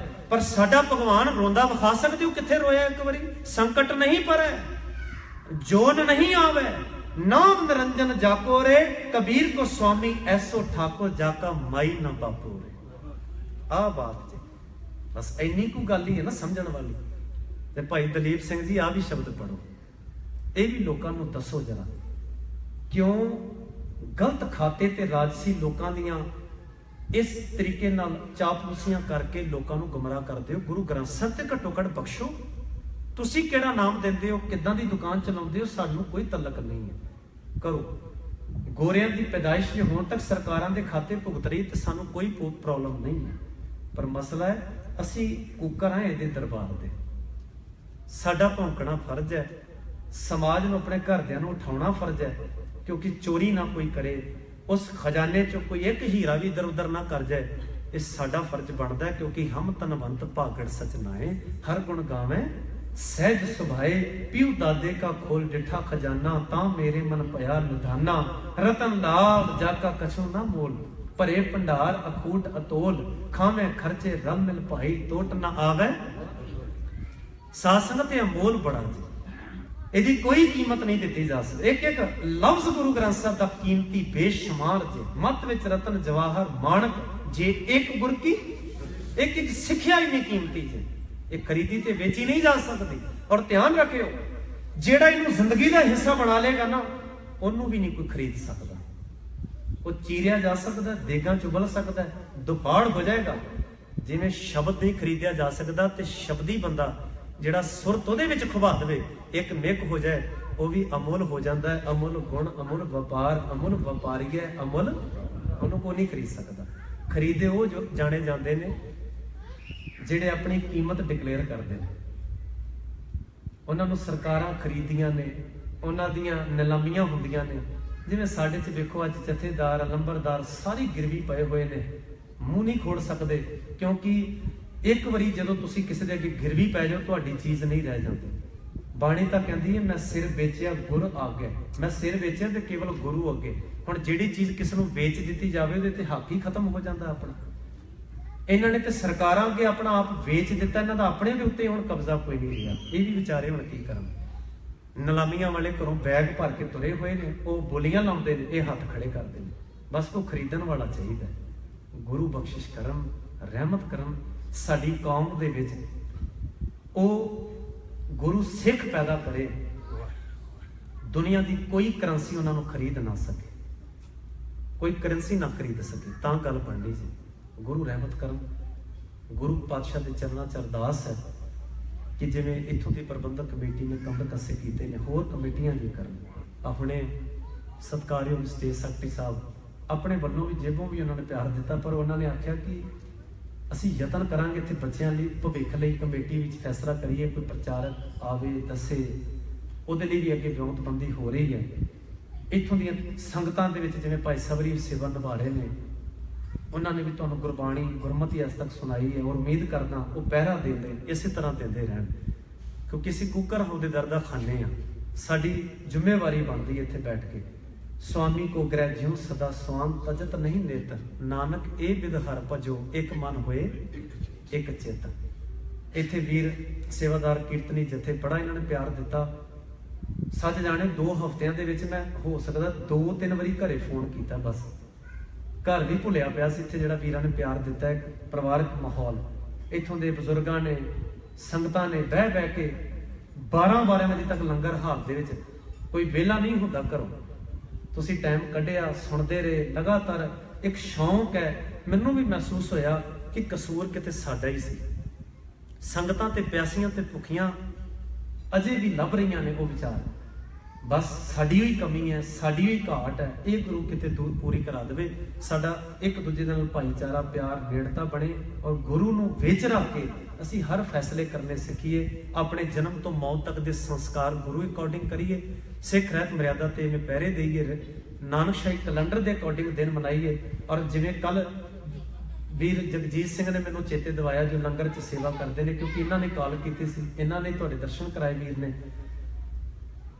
ਕੱਲ ਜਸਵੰਤ ਸਿੰਘ ਖਾਲੜਾ ਜੀ ਦਾ ਵੀ ਦਿਨ, ਵੀਰ ਨੇ ਮੈਨੂੰ ਕੜਛਾ ਚਲਾਉਂਦੇ ਆ ਨਾ, ਦੇਗ ਬਣਾਉਂਦੇ ਆ, ਕਹਿੰਦੇ ਤੁਹਾਨੂੰ ਪਤਾ ਦਿਨ ਕਾਹਦਾ? ਪ੍ਰਚਾਰਕ ਹੁੰਦੇ ਆ, ਮੈਨੂੰ ਵੀ ਨਹੀਂ ਸੀ ਯਾਦ। ਉਹ ਕਹਿੰਦਾ ਜਸਵੰਤ ਸਿੰਘ ਖਾਲੜੇ ਦਾ ਸ਼ਹੀਦੀ ਦਿਹਾੜਾ ਹੈ। ਉਹ ਜਸਵੰਤ ਸਿੰਘ ਖਾਲੜਾ ਜਿਨਨੇ ਪੰਜਾਬ 'ਚ 25,000 ਨੌਜਵਾਨਾਂ ਦੀਆਂ ਲਵਾਰਸ ਲਾਸ਼ਾਂ ਸਰਕਾਰਾਂ ਨੇ ਕਹਿ ਕੇ ਸਾੜ ਫੂਕ ਦਿੱਤੀਆਂ ਸਨ, ਤੇ ਇਸ ਵੀਰ ਨੇ, ਖਾਲੜੇ ਦੇ ਰਹਿਣ ਵਾਲੇ ਵੀਰ ਜਸਵੰਤ ਸਿੰਘ ਨੇ, ਉਹਨੇ ਜਾ ਕੇ ਜਿੱਥੇ ਲੱਕੜਾਂ ਦੇ ਤੋਲ ਕੀਤੇ ਗਏ, ਜਿੱਥੇ ਸ਼ਮਸ਼ਾਨ ਘਾਟ 'ਚ ਲੱਕੜਾਂ ਲਿਆਂਦੀਆਂ ਗਈਆਂ, ਅੱਗਾਂ ਲਾਈਆਂ ਨੌਜਵਾਨਾਂ ਨੂੰ, ਲਵਾਰਿਸ਼ ਕਹਿ ਕੇ ਸਰਕਾਰਾਂ ਨੇ ਸਾੜ ਫੂਕ ਦਿੱਤਾ ਸੀ। ਕੱਲ ਉਸ ਵੀਰ ਦਾ ਸ਼ਹੀਦੀ ਦਿਹਾੜਾ ਸੀ ਜਿਨੇ 25,000 ਲਵਾਰਿਸ਼ ਨੌਜਵਾਨ ਕਹਿਣ ਵਾਲੇ ਦੀਆਂ ਲਿਸਟਾਂ ਤਿਆਰ ਕੀਤੀਆਂ। ਸਰਕਾਰ ਦੇ ਮੂੰਹ ਦੇ ਉੱਤੇ ਉਹ ਲਿਸਟ ਮਾਰੀ ਔਰ ਜਵਾਬ ਮੰਗਿਆ ਕਿ ਇਹ ਬੱਚੇ ਹੈ ਕਿੱਥੇ। ਘੱਟੋ ਘੱਟ ਚਲੋ ਤੁਸੀਂ ਮਾਰ ਦਿੱਤੇ, ਕੋਈ ਗੱਲ ਨਹੀਂ, ਸਰਟੀਫਿਕੇਟ ਹੀ ਦੇ ਦਿਓ ਘੱਟੋ ਘੱਟ ਉਹਨਾਂ ਦੇ ਮਰਨ ਦਾ, ਤਾਂ ਕਿ ਉਹਨਾਂ ਦੀਆਂ ਮਾਵਾਂ ਅਰਦਾਸ ਤਾਂ ਕਰਾ ਲੈਣ, ਪਾਠ ਤਾਂ ਕਰਾ ਲੈਣ, ਭੋਗ ਤਾਂ ਪਾ ਲੈਣ। ਉਹਨਾਂ ਦੀਆਂ ਮਾਵਾਂ ਨੂੰ ਤਾਂ ਦੱਸ ਦਿਓ ਇੱਕ ਵਾਰੀ ਕਿ ਮਾਰ ਦਿੱਤੇ ਨੇ ਤੁਸੀਂ, ਇੰਨਾ ਹੀ ਕਰ ਦਿਓ। ਚਲੋ ਜਿਉਂਦਿਆਂ ਨੂੰ ਤਾਂ ਤੁਸੀਂ ਕੀ ਦੇਣਾ, ਮਰਿਆਂ ਦਾ ਹੀ ਡਿਕਲੇਅਰ ਕਰ ਦਿਓ, ਘੱਟੋ ਘੱਟ ਮਰਿਆਂ ਹੀ ਡਿਕਲੇਅਰ ਕਰ ਦਿਓ ਮਾਰੇ। ਮੈਂ ਤੇ ਸੋਚਦਾ ਮੀਰ ਮਨੂੰ ਇਹਨਾਂ ਨਾਲੋਂ ਖਤਰਨਾਕ ਨਹੀਂ ਸੀ ਹੋ ਸਕਦਾ। ਮੀਰ ਮਨੂੰ ਨੇ ਮਾਵਾਂ ਦੀਆਂ ਗੋਦ ਵਿੱਚੋਂ ਬੱਚੇ ਖੋ ਕੇ ਨਾ ਦੁੱਧ ਪੀਂਦੇ ਨਿਆਣੇ, ਉਹਨੇ ਟੁਕੜੇ ਟੁਕੜੇ ਕਰਕੇ ਨਾ ਸੂਏ ਲੰਘਾ ਕੇ ਹਾਰ ਬਣਾ ਕੇ ਮਾਵਾਂ ਦੇ ਗਲ 'ਚ ਤਾਂ ਪਾਤੇ ਨਾ। ਚਲੋ ਮਾਵਾਂ ਸ਼ੁਕਰ ਕਰਨ ਜੋਗੀਆਂ ਤਾਂ ਹੋਈਆਂ ਕਿ ਸਾਡੇ ਬੱਚੇ ਘੱਟੋ ਘੱਟ ਨਾ ਗੁਰੂ ਵਾਲੇ ਪਾਸੇ ਪਿੱਠ ਕਰਕੇ ਤੇ ਨਹੀਂ ਨਾ ਮਰੇ। ਉਹਨਾਂ ਮਾਵਾਂ ਨੇ ਅਰਦਾਸ ਤਾਂ ਘੱਟੋ ਘੱਟ ਕਰ ਲਈ ਨਾ, ਜਿਗਰੇ ਵਿੱਚ ਚਾਰ ਉਹਨਾਂ ਨੇ ਅਥਰੂ ਭਾਵੇਂ ਘੇਰ ਲਏ ਹੋਣ, ਪਰ ਧਰਵਾਸ ਤੇ ਹੋਏਗੀ ਨਾ। ਬੱਚੇ ਮਾਰ ਦਿੱਤੇ ਨੇ, ਸ਼ਹੀਦ ਕਰ ਦਿੱਤੇ ਆ ਅੱਖਾਂ ਸਾਹਮਣੇ। ਪਰ ਪੰਜਾਬ ਦੀਆਂ ਉਹ ਮਾਵਾਂ ਅੱਜ ਤੱਕ ਉਡੀਕ ਰਹੀਆਂ ਨੇ, ਵਿਹੜੇ ਉਹਨਾਂ ਦੇ ਸੁੰਨੇ ਪਏ ਨੇ, ਬੂਹਿਆਂ ਵੱਲ ਵੇਂਦੀਆਂ ਨੇ, ਅੱਖਾਂ ਉਹਨਾਂ ਦੀਆਂ ਜਾ ਚੁੱਕੀਆਂ ਨੇ, ਜੋਤਾਂ ਨਹੀਂ ਰਹੀਆਂ ਕਿ ਕਦੋਂ ਮੇਰਾ ਪੁੱਤਰ ਘਰ ਪਰਤ ਆਏਗਾ। ਮੀਰ ਮਨੂੰ ਤੇ ਘੱਟੋ ਘੱਟ ਟੁਕੜੇ ਕਰਕੇ ਗਲਾਂ 'ਚ ਤਾਂ ਪਾ ਗਿਆ ਨਾ, ਇਹਨਾਂ ਨੇ ਤੇ ਉਹ ਵੀ ਕੰਮ ਨਹੀਂ ਕੀਤਾ। ਬੱਚਿਆਂ ਨੂੰ ਜੇਲ੍ਹਾਂ 'ਚ ਭੇਜਤਾ, ਅੱਗਾਂ ਲਾਤੀਆਂ, ਸਾੜ ਫੂਕ ਦਿੱਤੇ, ਲਵਾਰਿਸ਼ ਕਹਿ ਕੇ ਖਤਮ ਕਰ ਦਿੱਤੇ। ਔਰ ਜਦੋਂ ਉਹਨਾਂ ਦੀ ਲਿਸਟ ਬਣਾਈ ਵੀਰ ਜਸਵੰਤ ਸਿੰਘ ਖਾਲੜੇ ਨੇ, ਅਖੀਰ ਕੈਨੇਡਾ ਵਿੱਚ ਉਹਦਾ ਲੈਕਚਰ ਸੀ, ਪੰਜਾਬ ਵਾਪਸ ਪਰਤਿਆ, ਘਰੋਂ ਗ੍ਰਿਫਤਾਰ ਕਰਕੇ ਲਿਜਾ ਕੇ ਤਸੀਹੇ ਦੇ ਕੇ ਉਹਨੂੰ ਗੋਲੀ ਮਾਰ ਕੇ ਇਹਨਾਂ ਨੇ ਪਾਣੀ ਵਿੱਚ ਸੁੱਟ ਕੇ ਤੇ 25,000 ਇੱਕ ਇਹ ਲਿਸਟ ਬਣਾ ਕੇ ਸਮਾਜ 'ਚ ਰੱਖ ਦਿੱਤੀ। ਗੁਰੂ ਹੀ ਰਹਿਮਤ ਕਰਨ। ਆਓ ਗੁਰੂ ਕੇ ਪਿਆਰਿਓ, ਸੁਚੇਤ ਹੋਈਏ, ਆਪਣੇ ਆਪਣੇ ਬੱਚਿਆਂ ਨੂੰ ਟਾਈਮ ਦੇਵੋ। ਇਹ ਮੈਂ ਕਹਿ ਕੇ ਸਮਾਪਤੀ ਕਮਾ, ਸਮਝ ਦੇਰੀ ਹੋ ਗਿਆ। ਅਸੀਂ ਦਸਵੰਦ ਦੀਆਂ ਗੱਲਾਂ ਕਰਦੇ ਹਾਂ, ਇੱਥੇ ਵੀ ਚਾਹੀਦਾ, ਇੱਥੇ ਵੀ ਦੋ ਤਾਂ ਪ੍ਰਚਾਰ ਹੋਣਾ ਜੇ ਸੰਗਤ ਹਰ ਪੱਖੋਂ ਕਮੇਟੀ ਦੇ ਨਾਲ ਕਮਰ ਕੱਸੇ ਕਰੇ। ਅਸੀਂ ਉਦਾਂ ਲਾਮੇ ਲਾਉਂਦੇ ਹਾਂ ਕਿ ਆਹ ਨਹੀਂ ਕਮੇਟੀਆਂ ਕਰਦੀਆਂ, ਉਹ ਨਹੀਂ ਕਰ, ਜੇ ਕਰਦੀਆਂ ਨੇ ਤੇ ਨਾਲ ਨਹੀਂ ਖੜਦੇ। ਆਪਾਂ ਖੜੋ, ਤਗੜੇ ਹੋ ਕੇ ਨਾਲ ਖੜੋ। ਜਿਹੜੀ ਚੀਜ਼ ਇੱਥੋਂ ਪ੍ਰੋਜੈਕਟ ਪੈਦਾ ਕਰਨਾ, ਜਿਵੇਂ ਤੁਸੀਂ ਇੱਥੋਂ ਵੀ ਭੇਜ ਰਹੇ ਹੋ ਸੱਚ ਸਮਾਨ, ਸਮੇਂ ਦਾ ਵੀ ਦਸਵੰਦ ਕੱਢੋ ਜਿਵੇਂ ਮਾਇਆ ਦਾ ਕੱਢਦੇ ਹੋ। ਆਪਣੇ ਬੱਚਿਆਂ ਨੂੰ ਟਾਈਮ ਜ਼ਰੂਰ ਦਿਓ। ਸਾਧ ਸੰਗਤ, ਇਹ ਖਜ਼ਾਨਾ ਹੈ ਤੁਹਾਡਾ। ਜੇ ਅਸੀਂ ਦਿਨ ਰਾਤ ਹੀ ਕੰਮ ਕਰਦੇ ਰਹਿ ਗਏ, ਨਿਆਣਿਆਂ ਨੂੰ ਟਾਈਮ ਹੀ ਨਾ ਦੇ ਸਕੇ, ਰੁੜ ਜਾਵਾਂਗੇ ਆਪਾਂ। ਟਾਈਮ ਦਿਓ ਨਿਆਣਿਆਂ ਨੂੰ, ਥੋੜਾ ਜਿਹਾ ਦਿਓ। 24 ਘੰਟਿਆਂ 'ਚ 24 ਮਿੰਟ 24 ਸਕਿੰਟ ਬੈਠੋ ਜ਼ਰੂਰ, ਇੱਕ ਸ਼ਬਦ ਲੈ ਲਿਆ ਕਰੋ, ਉਹਦੀ ਵਿਚਾਰ ਕਰ ਲਿਆ ਕਰੋ ਘਰ 'ਚ ਬਹਿ ਕੇ। ਗੁਰੂ ਸਾਰਿਆਂ ਤੇ ਰਹਿਮਤ ਵਰਤਾਵੇ, ਬਖਸ਼ਿਸ਼ ਕਰੇ, ਉਦਮ ਸਭਨਾਂ ਨੂੰ ਬਖਸ਼ਿਸ਼ ਕਰੇ। 2 ਹਫ਼ਤੇ ਦੌਰਾਨ ਹੋਈਆਂ ਬੇਅੰਤ ਵਿਚਾਰਾਂ ਦੇ ਦੌਰਾਨ ਅਨੇਕਾਂ ਭੁੱਲਾਂ ਗਲਤੀਆਂ ਹੋਈਆਂ ਹੋਣਗੀਆਂ। ਕਿਸੇ ਦਾ ਚਿੱਤ ਮਨ ਦੁਖਿਆ ਹੋਵੇ, ਮੈਂ ਖਿਮਾ ਦਾ ਜਾਚਕ ਹਾਂ ਔਰ ਗੁਰੂ ਕੀ ਅਰਦਾਸ ਕਰਦਾ ਕਿ ਇਸੇ ਤਰ੍ਹਾਂ ਅਸੀਂ ਸਾਰੇ ਰਲ ਮਿਲ ਕੇ ਗੁਰੂ ਦੇ ਇਰਦ ਗਿਰਦ ਬੈਠ ਕੇ ਵਿਚਾਰਾਂ ਲਈ ਹਮੇਸ਼ਾ ਤਤਪਰ ਰਵਾਂਗੇ। ਹੋਈਆਂ ਅਨੇਕ ਭੁੱਲਾਂ ਗਲਤੀਆਂ ਦੀ ਖਿਮਾ ਕਮੇਟੀ ਦਾ, ਸੰਗਤ ਦਾ, ਵੀਰ ਜਗਦੀਪ ਸਿੰਘ ਦਾ, ਭਾਈ ਸਾਹਿਬਾਰਾਂ ਦਾ, ਸਤਿਗੁਰੂ ਗੁਰੂ ਗ੍ਰੰਥ ਸਾਹਿਬ ਸੱਚੇ ਪਾਤਸ਼ਾਹ ਦਾ ਦਿਲੋਂ ਕੋਟ ਧੰਨਵਾਦ, ਜਿਨ੍ਹਾਂ ਨੇ ਇਸ ਸਬਾ ਬਖਸ਼ਿਸ਼ ਕੀਤਾ, ਸਾਨੂੰ ਗੋਦ ਵਿੱਚ ਬਿਠਾ ਕੇ ਕੀਰਤਨ ਤੇ ਵਿਚਾਰਾਂ ਨਾਲ ਜੋੜਿਆ। ਫਤਿਹ ਬੁਲਾਓ ਸਾਧ ਸੰਗਤ ਜੀ। ਵਾਹਿਗੁਰੂ ਜੀ ਕਾ ਖਾਲਸਾ, ਵਾਹਿਗੁਰੂ ਜੀ ਕੀ ਫਤਿਹ।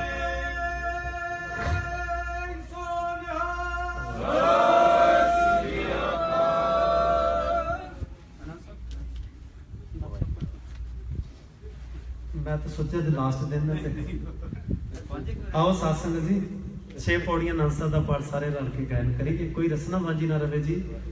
ਰਾਮ ਕਲੀ ਮਹਿਲਾ ਤੀਜਾ।